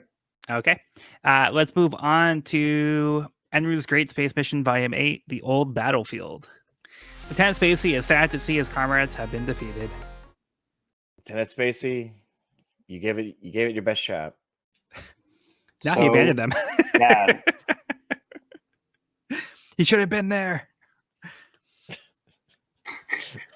Look, sometimes, yeah, your best shot is to get the fuck out of there. And this whole time, like this cover story is called Enru's Great Space Mission. He's just watching all this. Like he's not saying anything. He's just like curious by like this little dude he found. This is not what I expected the Voss to be. There's not enough Vars. Too many people on this moon. Yeah. This is my What Vars. is going on? We have one that's dressed up like a medieval knight. One's dressed up like a samurai. We have like a classic World War II outfit, and then the other guy's wearing like I can't even tell. Is it like a general or a cowboy? I can't tell. It's best not to question it. Swashbuckler. Don't. Yeah, so it was actually Halloween when this happened. Yeah, must have been. Or they saw the painted sky, Mrs. Golden Week. This was their wildest dreams. Yeah. Yeah, they're all living their dream too. Very, very possible. We don't know the range of Miss Golden Week's hypnosis powers. Apparently, they can go to the moon. Yeah, that's a good callback there. Okay, let's move on to chapter 437, Naked Mania. Franky demands Luffy to give him his trunks back, but Luffy says he won't give them back until he joins their crew. Franky continues to resist, so Robin offers to help persuade him. Robin uses her powers to grab Franky's, which everyone looks on in horror as he screams in pain. Franky admits he wants to go with them, but says he has to stay here. Iceberg reminds Franky of his dream of seeing the ship he built, making it to the end of the Grand Line, and being there to see it. He says Franky is staying out of guilt to protect Water 7 to return the favor to Tom, but in doing so, he's giving up on his dream. He tells him he needs to forgive himself, and he deserves to live out his dream. The Franky family shows up, and they say that they want this as well, telling Franky to pursue his own happiness. Franky begins to cry and falls to the ground again, telling Robin she won't get away with this. But Luffy notices Robin isn't doing anything, as she says she only did it the first time. The Franky family tell the big bro they'll be fine without him watching over them. Zoro and Sanji return in a hurry. Zoro shouts that Garp came back to them after all. Luffy tosses Franky his trunks and tells him to get on his ship. Franky says the ship will need a shipwright after all, so he says he'll be the one to take care of it. Franky jumps on the ship, saying goodbye to Water 7. Wow. And the Straw Hats have a shipwright. Just like that. But yeah. So Franky does officially join the crew here after some strong arming from Robin. Jokes. Franky got Nice manhandled pun. here. You got to stop this, man. They'll kill Oh you. boy, Joel below the belt. Yeah. Low blow. Yeah, if I'm being perfectly honest, I don't know if this is a hot take or not. The entire scene with the underwear and Robin kind of demasculating Franky, I could have done without it, honestly. Yeah, it's. I don't like it. I didn't really like it. I think it kind of took away from Franky's decision to join the crew, and like we've seen so much of Franky in this entire arc, and I feel like we've seen so much character development. I feel like he's grown into a character that I really loved and would absolutely love to see as a Straw Hat. But I think that this being the moment where he decides to become the Straw Hat, it kind of like didn't sing for me the way Oda has done these kind of scenes in the past, or like for the other Straw Hats. Because it just felt like there were too many outside forces forcing him to, like, you know, like the Franky family wanted him to go. There was the bounty poster. There was now the entire village thinks he's a pervert. Like, Yeah, that's a bit. Well, they thought that like before. they played it all up. I don't know. I just thought that it could have been done in a less goofy, funny way. Like not like I know like Franky's kind of a goofy, funny guy, but I think they could have done it in like a little bit more of a tasteful way. I agree. I think it just took away from this decision for Franky a little bit. I do Sean, love the shot of him walking on. Sean, did you have anything to elaborate on that? Or? No, not dramatically in the sense. It kind of feels kind of out of character for Robin. To a degree, too. It's like, why? Like, it also, oh god, it asks the question that I don't want to ask, which is like, can she feel touch sensation on those hands? And this is like, she now knows exactly what Franky's balls feel like. It's like, great. All right. That's something we got to live with now. But yeah, I think it kind of shows that she's also being a little playful. Yeah, I guess there was there's other ways. I don't know. Felt out of character to me too. Yeah, but I actually agree with you guys too, because going through this, I also felt like it wasn't very strong, and I feel like it goes on too long, and there's too many jokes. I feel like some of the jokes don't really land too well here. Yeah. So yeah, I mean, like overall, I don't mind them like taking the shorts. But I just feel like some of it goes on too long, and some of these jokes are a little not the best. It is what it is. Yeah. I do love the shot of him walking onto the ship though, with like a duffel bag in one hand and his shorts in the other. Yeah. He doesn't take the time to put the shorts on. He's just like, at this point, no time to waste. Yeah, that is a funny shot. Also, some great tears drawn in this chapter. Yeah, I do like Iceberg's message to Franky here, though. I feel like this emotional beat does work, and I do like how Franky uses like Robin's attack as an excuse to like break down crying. Mm-hmm. So like Luffy catches on like, hey, Robin, you're not doing anything. So like Franky crying and like he'd be like, Robin, stop it. Like, yeah, I did enjoy that. Yeah. But the message from Iceberg is really, I think it's really important. And he says to Franky, like, hey, like you can't keep living with guilt. You can't keep living in the past. You have to forgive yourself. You deserve happiness, and you need to do what's right for you. So Franky does want to go. So even though everybody's trying to convince him, they're trying to tell him it's okay. They're not trying to force him into doing something he doesn't really want to do. but they know it's best for him, and they're trying to encourage him and like convince him that like, hey, we'll be okay. Like we're gonna miss you, but we can do our own thing. Like you do what's best for you, and like this is Franky's dream, is to go sail this ship and see the rest of the world, and get to the end of the Grand Line. So I think it's also a nice dream, and now he does get to pursue that as well. Absolutely. Yeah, there are like a lot of beautiful nuggets in there. Yeah. But I think that, again, the path that was taken to get there just kind of fell flat for me. Yeah, totally get that. Yeah, we also get the beat that Garp is not coming back after he said that he's going to leave you off the hook. He's like, all right, never mind. So like Zoro and Sanji come back panicking and be like, hey, we actually need to get going. Like, we're not safe anymore. You gave him a head start. And I love how Luffy tells Franky to get on his ship. So he's already claimed ownership of it. Like he's already like settled in. Like, hey, like it's already like sunk in for him. Like, yeah, this is mine. Yeah. Yeah. You guys have anything else you want to talk about in this one?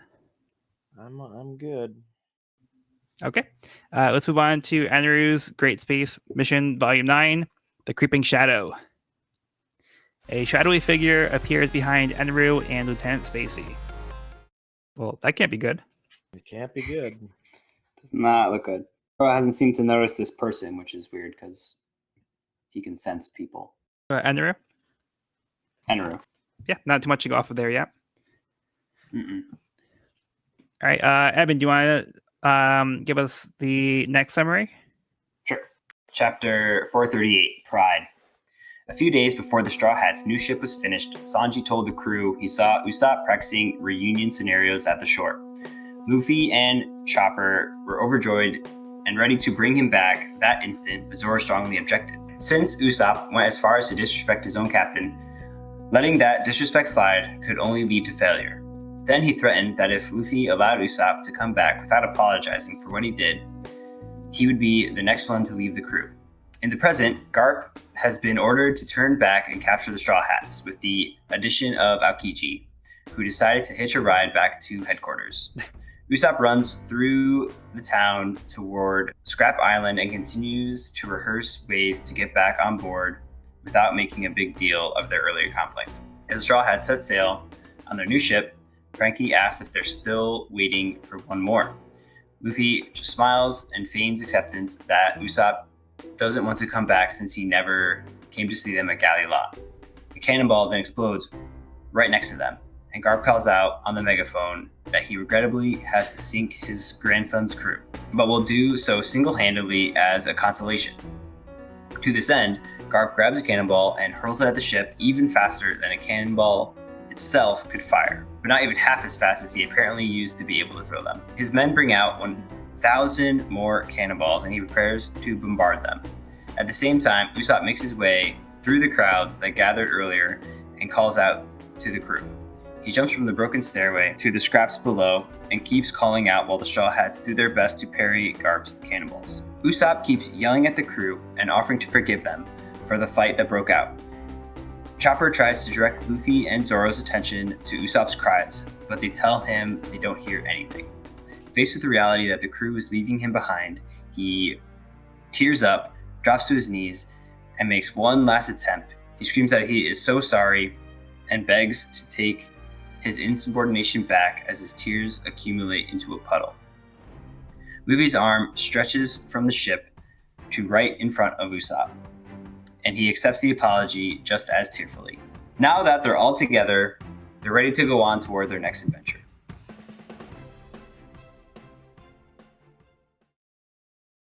So the crew is now officially back together. Reunited +1. +2. I am sad the Sniper King couldn't join them, but Yeah. I think he and Usopp would have gotten along. But Yeah, they had a lot in common. yeah. So it took me a second to realize that this was a flashback because we jump straight into a flashback from the start of the chapter. I don't think I've ever seen that. So I think I'm pretty sure Oda always uses the black background when it's a flashback. Yep. Yes. Yeah. Yes. I just didn't notice it at first. Like I didn't notice it Yeah. until we were coming out of the flashback. I was like, oh, this has already happened. Yeah, I think that Zoro makes a really good point here. And given the circumstances that they're about to be going to the new world where it's going to be very intense and, their adventures are only getting more and more extreme and dangerous as they go on, that they need to have a crew that they can rely on. And I think Zoro makes a lot of really good points here, even if it's hard to hear. And it's kind of nice seeing, I think Luffy, kind of agrees with Zoro in this situation. And Sean, hold up. sorry, go ahead. Go ahead. I was just gonna ask if Sean had thoughts on that as well. Yeah, it's complicated in the sense that like there's a part of me that's like, oh, Luffy's just immediately like, yeah, bring him back on board. I don't give a shit. Like he's just such an all-loving hero in the sense that like Yep. Usopp was just like disrespected him like as a superior, but Luffy's just like, whatever. We're on an adventure, woohoo! Like, but it really is like well, that's nice of him. But ultimately, I do agree with Zoro in the sense it's like we can't keep fucking around, okay, guys. We have reached the end of our fucking around point. We have a brand new ship. We are taking on the world fucking government. The time for antics in the sense of like serious, like intercrew division, those kinds of antics are over. Like we're still going to be antics because we're the Straw Hats, but like in terms of like shit that can like we need a chain of command and you have to follow the chain of command and you have to be committed to the mission, and we can't just be like, oh, I really like this ship though. It's like, well, you gotta listen to Luffy and you gotta come to a conclusion and end of story. And he's right. And for Usopp to return, it can't just be like, oh, whatever, Usopp, get back on board. Whatever. No, Usopp has to acknowledge what he did was wrong and commit to not doing that in the future and commit to the Straw Hats and to Luffy's captainship. Like I agree. Yeah, and I do think it's kind of like a tough pill to swallow. And like Sean was saying, like Luffy is more eager to say, oh, water under the bridge, like let's get past this. But Zoro, Water 7 under the bridge. Keep going, sorry. Yeah, but Zoro's point gets through to Luffy here, and he takes Zoro's words to heart. And like Zoro is somebody who takes his loyalty to the crew very seriously, and when he's seeing that somebody else is not respecting his captain the way that they should, he is seeing it's showing a sign of weakness. Like this is a man I chose to follow, and it's a sign of weakness of my captain if he's willing to let this go like so easily and not demand that respect that the captain ultimately does deserve if you're gonna be under his crew. Like it's the captain does need to have like the final say, and like you have to show that sign of respect to your captain. And the fact that he doesn't want Usopp to do his usual like song and dance and be like make excuses and like try to not apologize for what he did. I do think it's pretty honorable of Zoro to want to hold the crew to the standard, and he even makes it the stance like, hey, I'm gonna leave the crew if like you're willing to accept him back. Like that's how serious Zoro is about this. So I do think it makes the crew stronger and more unified after all that they've gone through together. And Usopp was at Enies Lobby, like he still participated as part of the crew, but like he did make a stance against his captain, which is, that's a very bold move. So like Zoro wants this to be something that is taken seriously and not be something that you just sweep under the rug and just forget about. Right. So it is something that should have some gravity to it because Usopp did make that decision. I totally agree. And then I think this is another situation where I did not love Usopp coming back to the ship in the way that he did. Like this also kind of fell flat for me because like even making the same point as me with Franky, I feel like Usopp has such a strong arc, and I feel like from his departing the Straw Hats and the Sniper King arc. Like I feel like this was all a lot of really strong character building for Usopp, and I feel like Usopp really had some breakthroughs in this arc. And then at the end, he's unable to have that realization until it was like a last resort here. You know, like he's practicing his easy ride back into the Straw Hats, even like joking around saying that they're going to be begging for him back. And then, I don't know, I wasn't picturing it going this way. Like I was picturing him having all those thoughts and then, you know, having a realization when he actually got to the Straw Hats, but he doesn't. He like continues that rhetoric and he keeps, you know, trying to beg for them to take him back or kind of like smooth talk his way back. And it isn't until they're sailing away and gone and it's like a last resort where he then breaks down and starts crying and apologizes. Yeah, I just thought it wasn't what I was hoping for. I guess I don't know, because I thought Usopp maybe had like matured or kind of like grown up more in this arc, but I don't know. It just didn't feel like, because then as soon as he says I'm sorry, like Luffy takes him back, and then it's all la-di-da, and like nothing ever happened, which I feel like kind of defeated the point of what Zoro was trying to make. I don't know. Maybe that's a harsh opinion. No, I get.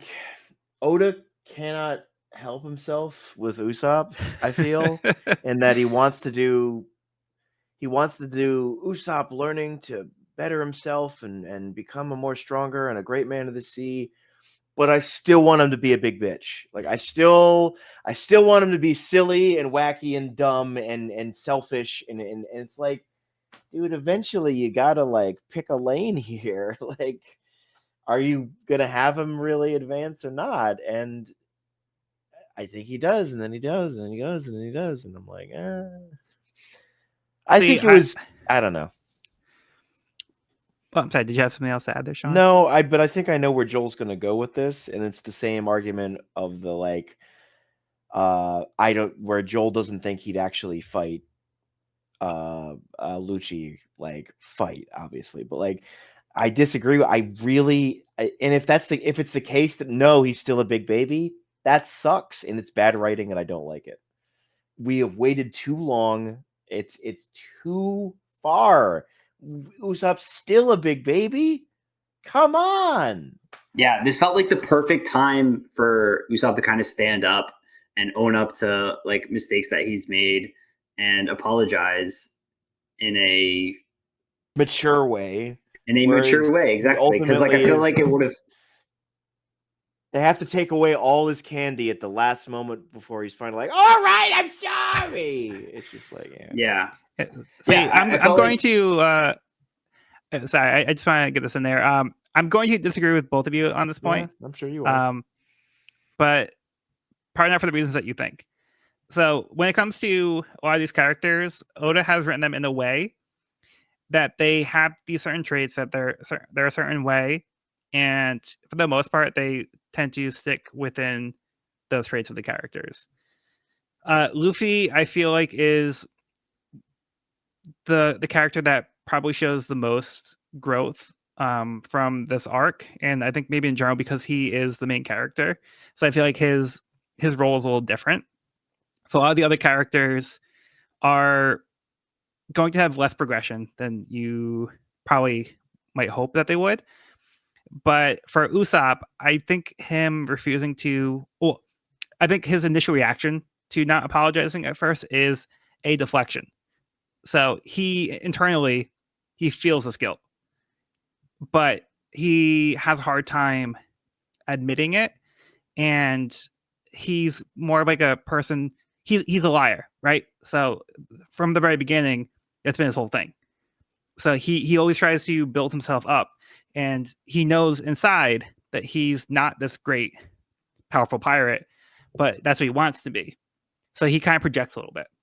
So I think in this case here, Usopp is projecting, oh yeah, it's okay. Like I'm, they're gonna miss me. Like he kind of like has these like fantastic, he has like an imagination. So like this is not the way that it's going to go, but he kind of wants to build up like oh, like I'm sure they missed me, but like inside, I don't think this is what he really means. I think he's trying to convince himself of that because that's what he wants it to be, but he's not. That's not the reality that he's in. So it's not easy for him to apologize at first because his natural instinct is to deflect and kind of like deceive himself and others. But even with like the Sniper King thing, that was what the whole point of Sniper King was as well. It's because he couldn't like admit to himself that like he wanted to help out and like he wasn't brave. But by take on the persona of Sniper King, it was a facade to make him appear somewhat braver. And like he couldn't show himself as Usopp during the Ains Lobby arc for that reason. So it was a deflection, it was a defense mechanism. And this here is the same thing. So I don't think Sniper King was a sign of growth. I think it was just an extension of Usopp in that way. I definitely see what you're saying. Like, I think that's a really good point. But I also think like he was stronger when he was Sniper King. I don't think he was. Whether it was a facade or not, but like Kabuto and like his fighting ability, I think that's all Usopp. Right. Right. Yeah, I agree. Right. That's what I'm saying. Like, so I think in like the Water 7 and Enies Lobby, specifically Enies Lobby, I think that like we see all of the Straw Hats like leveling up essentially. Like, you know, Luffy literally levels up with the gear, and Zoro we see unleash a new power. Sanji we see unleash a new power. Nami we see unleash a new power. Chopper. And I think Chopper we see unleashing new power. You know, like everyone's like growing and like becoming stronger and like kind of rising to the occasion, you know, because we're fighting enemies that are stronger than anyone they've ever had to fight before and on their own as well. And I think Sniper King also kind of steps up. Like, yeah, he has this kind of moment where he's a little bit cowardly, but I think as a fighter, he definitely takes steps towards his dream. And I think like that's what everyone's doing is kind of like getting stronger and taking steps towards their dream. And, you know, Usopp's dream is to be this courageous warrior of the sea. And I'm finally starting to see that out of him. And it gets me excited as a reader because I'm like, okay, like I can see Usopp like taking, maybe they're baby steps, but like taking small steps towards his dream. That's what I was going to say. It's baby steps. Right. But I also felt like this felt like a moment. Yeah, I don't know. But this felt like a moment for me where he could have taken a step forward and it would have felt natural leading up to that point, but I felt like he didn't. I think the fact that he does apologize. I think I was a little disappointed. I think the fact that he does apologize is saying something. Like with Enies Lobby, like again, like I don't think he really changed as a character. Like he didn't have any fights, didn't really show that he had a serious level up. Like he did have like this cool moment when he was picking off the enemies from a distance and he saved Robin, but that was him using his sniper abilities. He didn't have like a confrontation. Like he tried to sneak by Jabra. He was like, you know, he was trying to avoid the fights. So I don't know. I don't want to go into it like too much more than that, but I to me this reads as very Usopp in the way he approached the situation. I can't imagine going any other way, personally. Fair enough. But, yeah. Let's to move on. It felt like the same for Franky and Usopp for me. You know, like all the points I was just making, like with all their development, it felt like both Franky and Usopp kind of got like forced into a situation. Like there was so much outward pressure from everyone else that it made both of those decisions not feel true. You know, they both felt forced. Like Franky's decision felt kind of forced, and then I think Usopp's decision also kind of felt forced and like a last resorty. But yeah, I mean, at the end of the day, the crew is back together. That's what we wanted. Yes. You know, it hurt to see the crew being divided that way.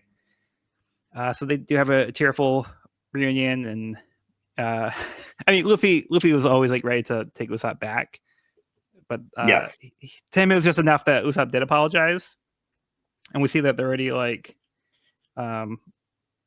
having like fun together and stuff. So yeah, they were all waiting for it. It was like that was kind of a tense moment where Chopper's like, can you even hear them? And they're all kind of ignoring what he's saying, just waiting to hear that apology. And then as soon as he does let out an apology, they all kind of like smile and pull him aboard. And the last thing I just wanted to mention was it's fun with Garp throwing the cannonballs, which again, minor spoiler for the live action, but we did see him do this in the live action as well. Oh yeah, that's right. That's the first instance in the live action where you get like, wait a second, what the fuck is this guy's deal? Because he's not just a big old strong man. He is that's not human. Like, so what's going on here? Yeah, so that's pretty fun. All right, but how about we move on to next chapter? I will unfortunately will have to depart the ship for these last couple chapters. I am kind of falling asleep at my computer here. Yeah, no worries. Yeah, I know it's going a little long, so. All right, thank you, Sean. Have a good night. Get some rest. Have a good night, friends. See ya. Onward, thousand sunny. Okay, let's move on to chapter 439, 3rd and 7th. As Garp's ship continues their attack on the Straw Hats, they notice the pirates have taken their sails in. Before they carry on, Franky tells them that they need to decide on a ship name before they set out on their maiden voyage. After they throw out some suggestions around, Franky tells them about how Iceberg came up with the name, after knowing the figurehead looks like a sun that will shine happily as it sails 1,000 seas. He suggested it be called Thousand Sunny. The Strats love it and decide to go with that without hearing Franky's suggestion. After a moment of rejection, Franky collects himself and tells them to take one last look at Water 7, as they won't be seeing it for much longer. He says bye to his grandpa and thanks the citizens of Water 7 for all their help. As Garp tosses a massive cannonball at the Sunny, Franky prepares the acceleration system, launching the ship into the air with a coup de burst, completely avoiding the attack and getting out of the Navy's sight. Franky says it uses 3 barrels of cola, but it can send the ship 1 kilometer. He tells them that the soul of the Mary will be carried on with the ship. If anything happens to it, he'll be here to fix it. As the city of Water 7 returns to normalcy, Iceberg offers the Franky family members a job working for him.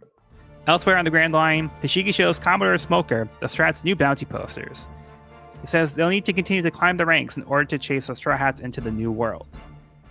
In Alabasta, the Royal Guards and King Cobra note that Nika Robin has joined the Straw Hats and are worried Vivi will be saddened to hear the news. To their surprise, she already knew about it and says she trusts Luffy's judgment. On the Sunny, the Strats celebrate their returning members and their new member as they prepare to set sail for Fishman Island. This is a great chapter. Such a feel-good chapter. I also love the new name, Thousand Sunny. I think that's a really fun ship name. Yeah, I love that Iceberg's one that came up with it. Yeah. Yep. So good. You mean Dumberg?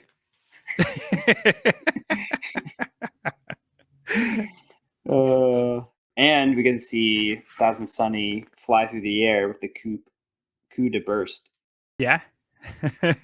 Which is that Franky powered, or is it like its own device? Do we know? So that's built to the ship. So right, cool. The back of the ship has kind of like the propulsion system. So when you look at the back of it, it's got like that kind of the cannon part. Yep. Yeah, it looks really cool. Yeah, because when Franky did the coup de vent with the Mary, that was him like blasting the ship. But the Mary wasn't designed to handle that. So that kind of put a toll on the Mary. But the Thousand Sunny is designed specifically to be able to do that. Yeah, but he said awesome. It took three barrels of cola. So so the cola is also the fuel for the ship. Right. That's right. Oh, I love that. Yeah, this is great. Great intro to the ship.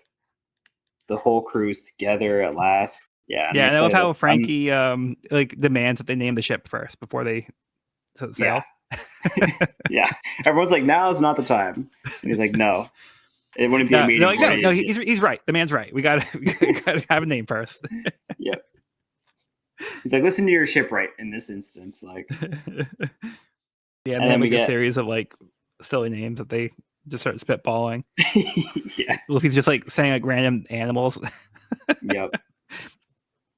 glad Luffy didn't name the ship. Just like I'm glad Luffy didn't make the Jolly for the ship. Yeah. And I want to point out Robin's was a little different because Robin had said, okay, yeah, so her suggestion was Ankoku Maru. So, Oh, did you look that up? I did. I meant to, and I forgot to. Yeah. So Ankoku means darkness in Japanese. And then cool. Maru, I think, is a naming convention that is added at the end of a ship name. But essentially, she was just saying, like, let's name the ship Darkness. So it's funny because That's it's also hilarious. they go the opposite direction, like Sunny, like because the ship looks like it's got Yeah. I guess like a sunflower. That's hilarious. Yeah. And Zoro's big boss Lionel, which makes a little bit more sense. Yeah. Sanji suggests Mansoor Sunflower. Yeah. That's funny. I like their on-brand name ideas. Yeah. Luffy's over here with Dumpling Gorilla Lion. And they don't even listen to Franky's suggestion. They're like, nah, we really like the one that we got. Yep. Franky says, new Battleship Franky, Lion Gang champion. Oh, yeah, I do like that it has a number on it because Franky always like numbered his ships. Yep. And it's got like a big one on the side. And it's his dream ship. So that's very fitting. Yeah, so I think we'll get more information about the ship later on. Also love these reaction photos of some familiar faces seeing the new bounties. Yeah, so a little catch up around the world. Yep. Yeah, Smoker got a promotion. That's right. Yeah, Smoker got a promotion. Because he was a captain before. Still kicking it with Tashigi. But Smoker's still set on finding the Straw Hat, so he's ready to pursue them into the new world. Hell yeah. And it's nice that Iceberg gave the Franky family jobs, so they have a new big bro. We know that Iceberg kind of like united Water 7 and all of the shipbuilding ports. Yes. And but Franky uniting all of like the misfits and the ruffians of Water 7, and that's like who became the Franky family.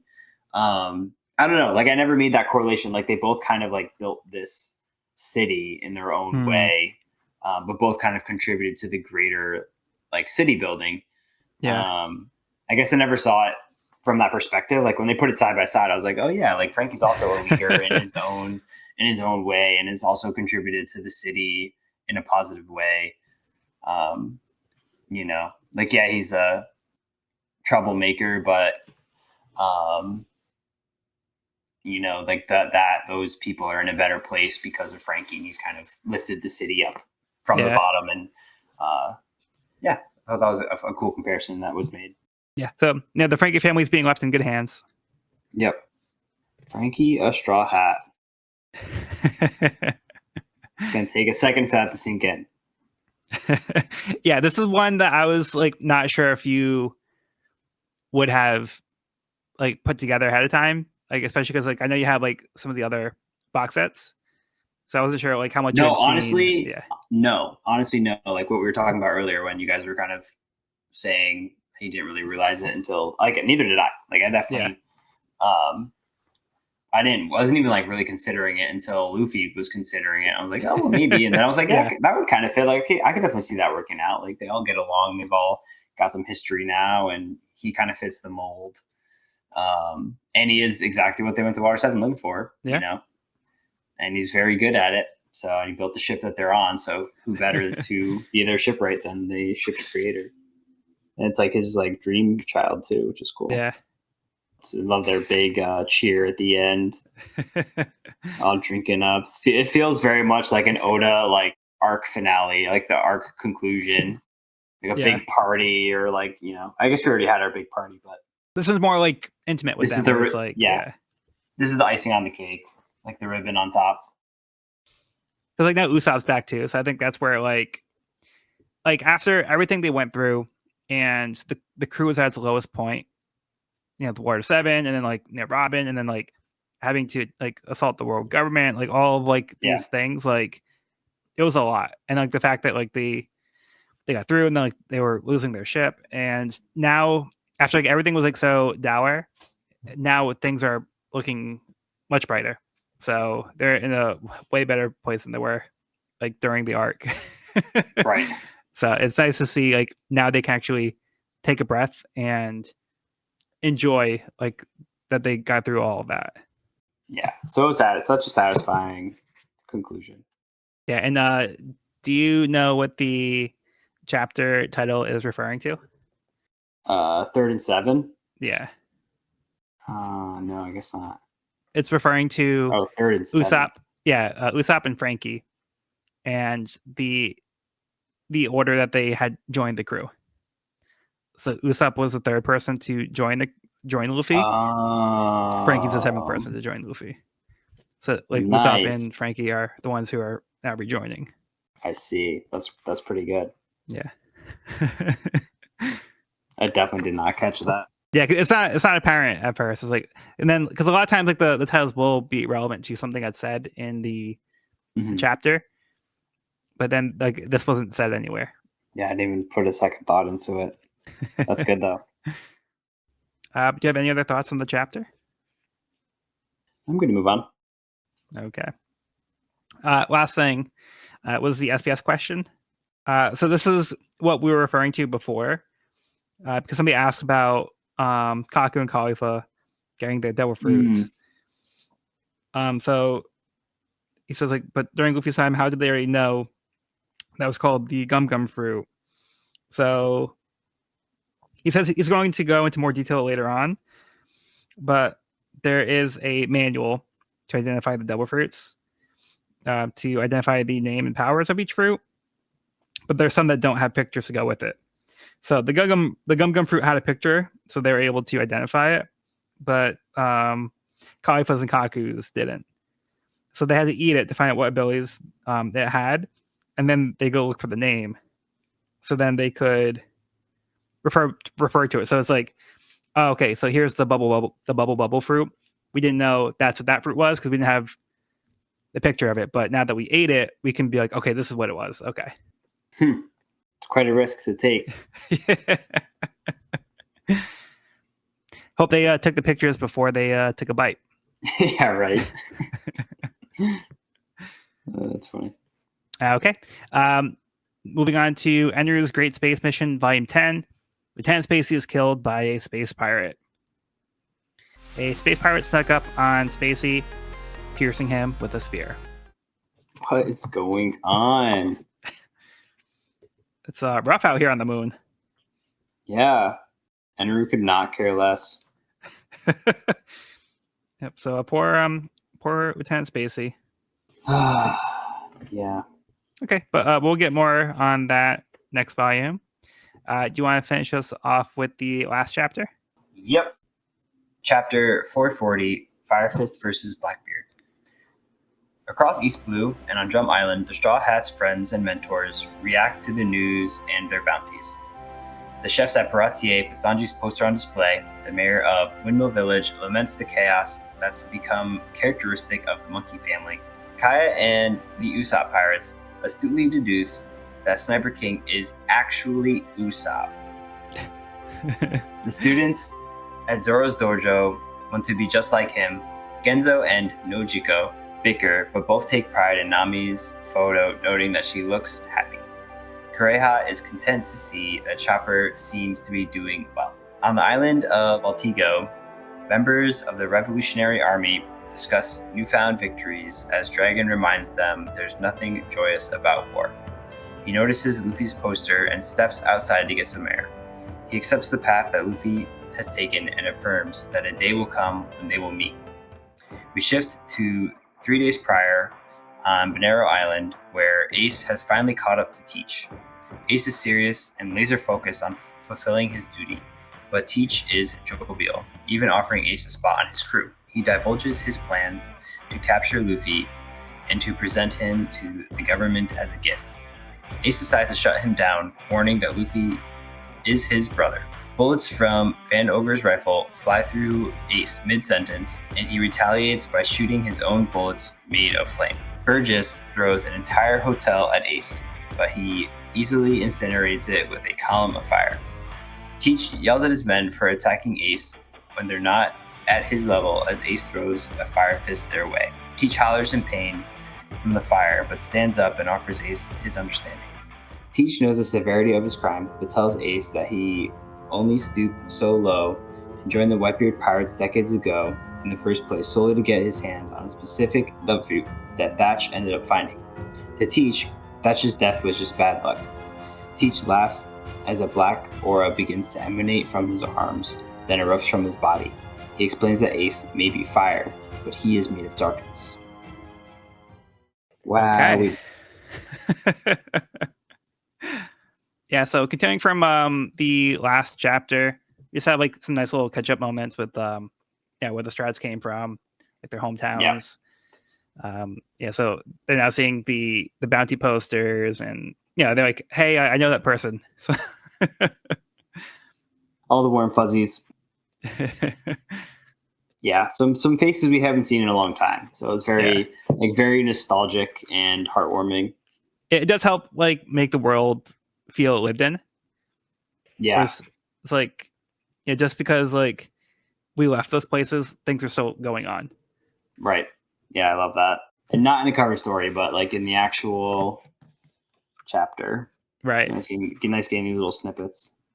We also see Dragon here, and as we mentioned earlier, like we haven't really seen or heard much of him. So it's kind of cool getting a little bit of his character and kind of seeing what he's up to.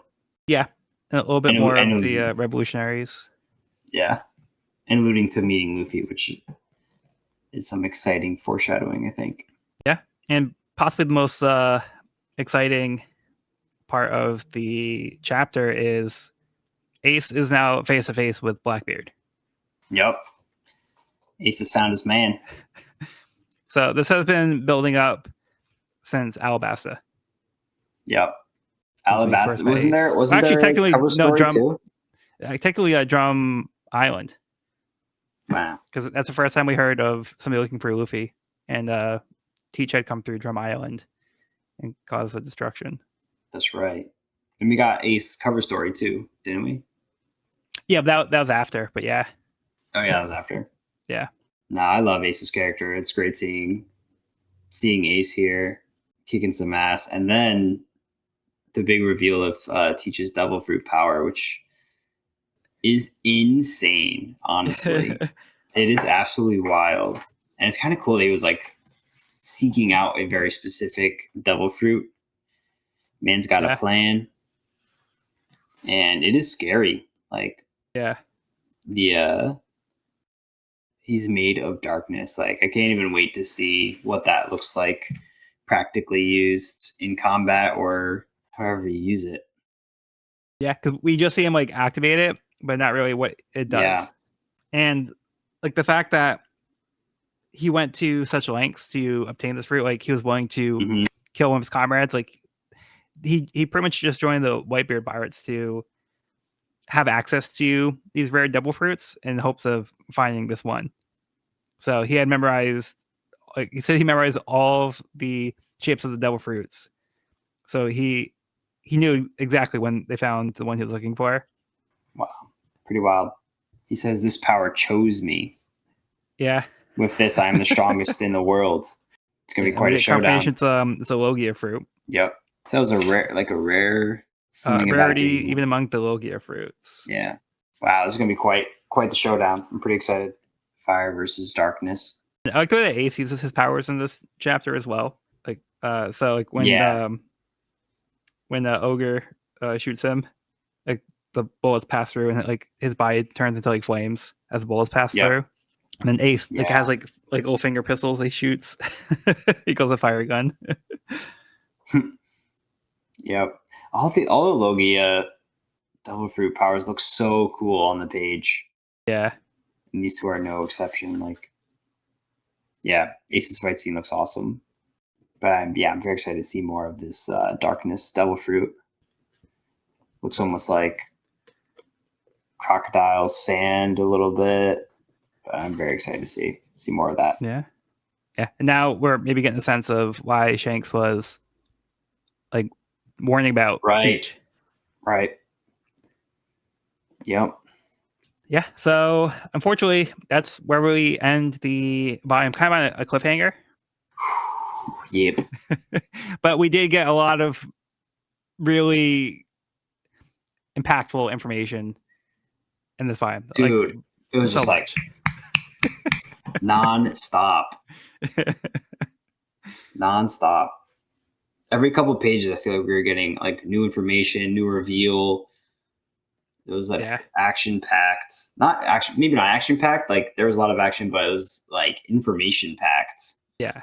You know, just like lots of great world building, character reveals, big information. Definitely get your money's drops, worth of this volume. Big name drops. We got like a lot of old names back too, or like a lot of old faces as well. Yeah. It's had a lot. There's a lot. Yeah, recontextualized a lot of like people that we had met before.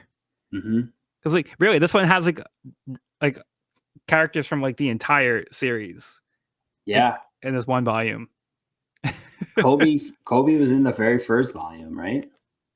Kobe was Kobe goes all the way back. Chapter 2.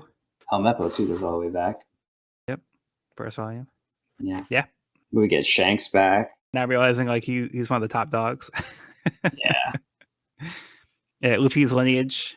Man. New ship, new crew member. Wow. The hype is real. The hype is real. Yeah. So do you have Off any other to the thoughts?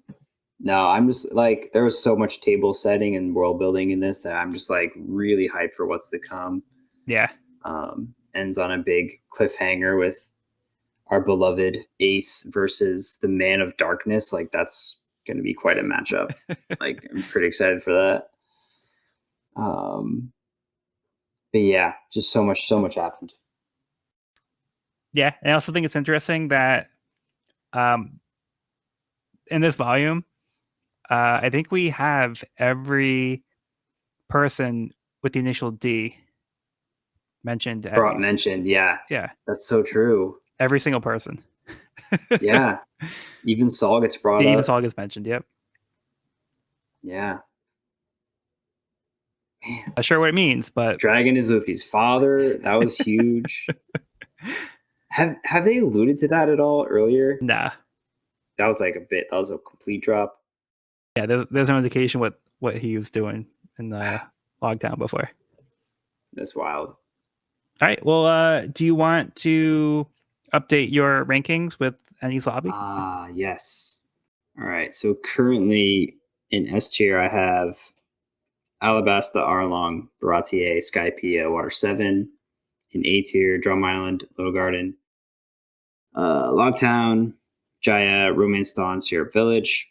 And in B tier, Long Ring, Longland, Whiskey Peak, Reverse Mountain, Orangetown. And I'm gonna put I don't know. I think I might. I think I'm debating whether to put it in front or behind Water 7. I think I might put it in front of Water 7. I think I'm going to put it in S tier between Skypiea and Water 7. I think it was. I mean, we've talked about it, but like such a great arc for all of our Straw Hats. I feel like everyone kind of got their time to shine. Everyone kind of got like their level up, their like power up. Everyone's getting stronger, you know. We got the addition of Franky, the addition of Thousand Sunny, which are two incredible additions. Like I'm so hyped. I'm so excited.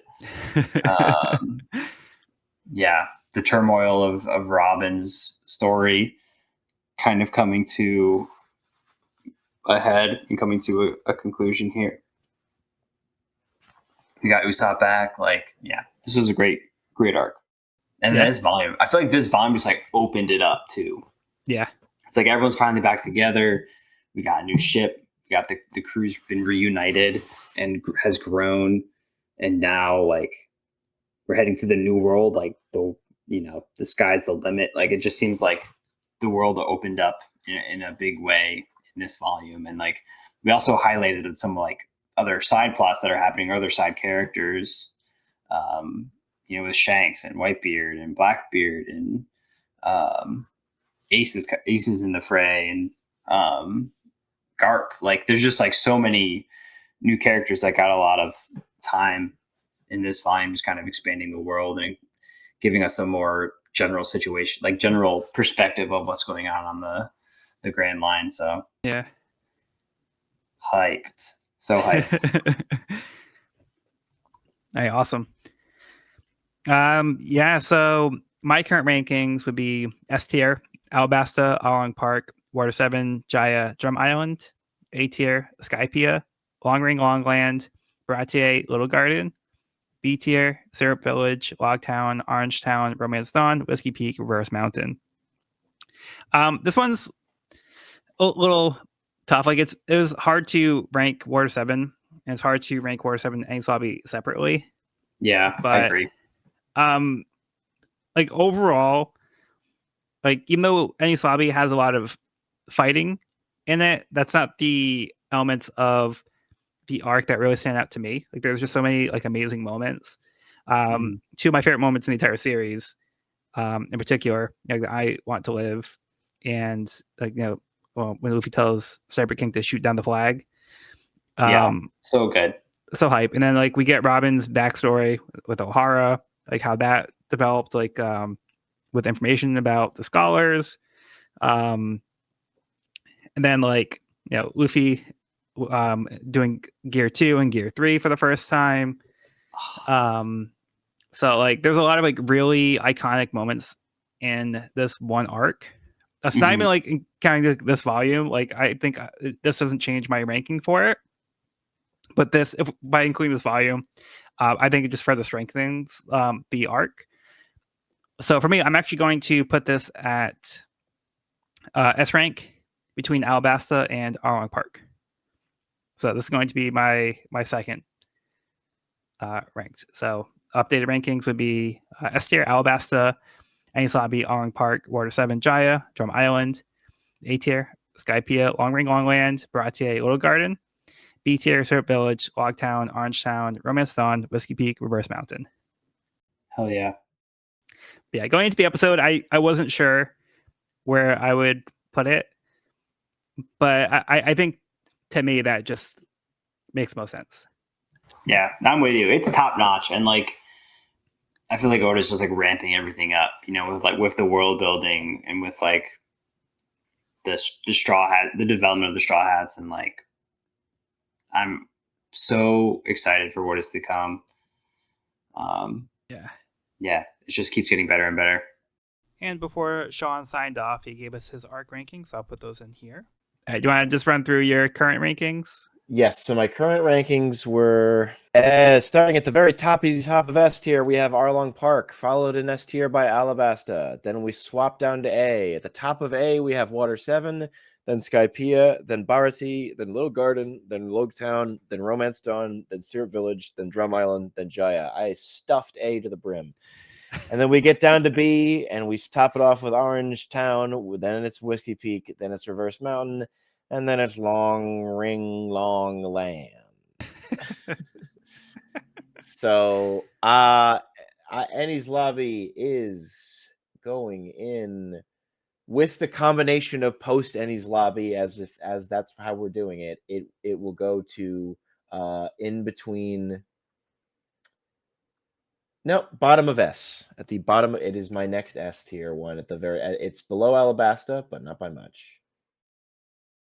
Okay. Cool.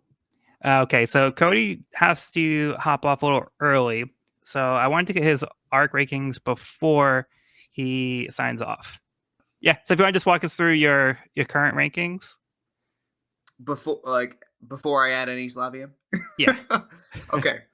All right. So going into Enies Lobby, my arc rankings have been S plus Water 7. Very important distinction there. I am a fanatic. S, Baratier, Arlong Park, then Alabasta. B tier, Drum Island, then Jaya, then Orange Town, then Skypia, then Romance Dawn. C tier, I'm sorry, A tier was Drum, Jaya, Orange Town, Skypia, Romance Dawn. B tier is Syrup Village, Reverse Mountain, Log Town, Longing Longland, Little Garden, and Whiskey Peak. I paused when I said C tier because there are no C tier arcs in One Piece for me. That might not change. We'll see what happens. I doubt it. Enies Lobby. This one was very hard for me. At first, well, I'll get into the reasons first. So Enies Lobby is one where I caught up weekly, so there's the hype factor there. Two, I think it was one of the most fight-centric arcs that One Piece has had. Alabasta comes close, but the stage is just so much set on that for Enies Lobby. And the fights are wonderful. I think Luffy versus Lucci is one of the best fights in One Piece, if not the best, in my opinion. But the fights themselves are one of my least favorite parts of One Piece, as much as I love them. So much of what I love, the world building, the stakes, the character interactions, the themes, just the drama of it is what makes Water 7 so perfect for me. And Enies Lobby does have a lot of really wonderful stuff like that. The O'Hara flashback, one of the saddest things we've seen, really shows the depths of the world government's authoritarianism, their efforts to subjugate truth and rewrite history for themselves. Lucci is a great villain, and speaking of great villains, did you know I hate Spandam? Did you know I really hate Spandam? So You might have mentioned it. I just want to make sure everyone's clear on this, that I don't like Spandam. So while a substantial part of this arc consists of my less enjoyed parts of One Piece or aspects of One Piece, there's still so many great moments. It's such a fluid continuation of Water 7, and so many benchmarks: Gear 2nd, Gear 3rd, I Want to Live, them standing on the tower, jump into the sea, Sanji moving the gates. I love a Sanji W. And some new development for Usopp. So I'm gonna put. So if you were just going on normal Enies Lobby, I put it bottom of S tier. But if we're including this volume, the post Enies Lobby, where we get all of this world building, all of this lore, this many teases, and we are establishing just what this world encapsulates, what is on the other side of the Grand Line, basically what Luffy has to aspire to and what challenges are going to be there in a way that we haven't really seen yet. I think I'm going to put it just above Alabasta. So incorporating Enies Lobby, it goes S plus Water 7, S Baratier, Arlong Park, Enies Lobby, Alabasta. A, Drum Island, Jaya, Orange Town, Skypia, Romance Dawn. B tier, Syrup Village, Reverse Mountain, Longing Longland, Little Garden, Whiskey Peak, C&D Nothing Soda can't miss. Except for like certain jokes, but like arc-wise, you can't miss. Very nice. And lastly, let's get the updated villain ranking. So right now great. we currently have S tier is Crocodile and Arlong. A tier is Enru, then Buggy. B tier is Kuro, Foxy, Wapple, and Krieg. First, I asked Cody what his ranking would be. Man, okay, so I still think Croc is top of S tier. The problem here is Arlong. I think that I like Lucci as a villain more than the average person, but this may prove me wrong. The thing about Arlong is that it was such a personal antagonism of Nami that it makes sense he's S tier. Lucci, yeah, it was never out of a personal interaction. It was just from his mindset, which I do think makes him a strong villain because it is enacting his own force of dark justice, as I can say now, is alluded to and explained a bit more in the SBS for Volume 45, which I find to be interesting in all the little ways that shows up in his character, even throughout Water 7. But I will not say he is the best villain. I'm going to put Lucci top of A tier. Okay, so you put him above Eneru? Yeah. Okay. Here is Sean's vote for the villain ranking. Lucci, Yeah, where would you put Lucci? the bottom of A, below Buggy and Eneru. Okay, cool. All right, thank you, Sean. So I already asked Sean and Cody where they would put Lucci, but where would you put Lucci? I think I would put Lucci probably in A tier. I don't know. I don't think he's quite S tier just because like Crocodile and Arlong had such evil goals, and I feel like Lucci's evil is so much more selfish. It's just kind of like his own. He's just power hungry, Yeah. And I feel like it's much more personal. It's not as like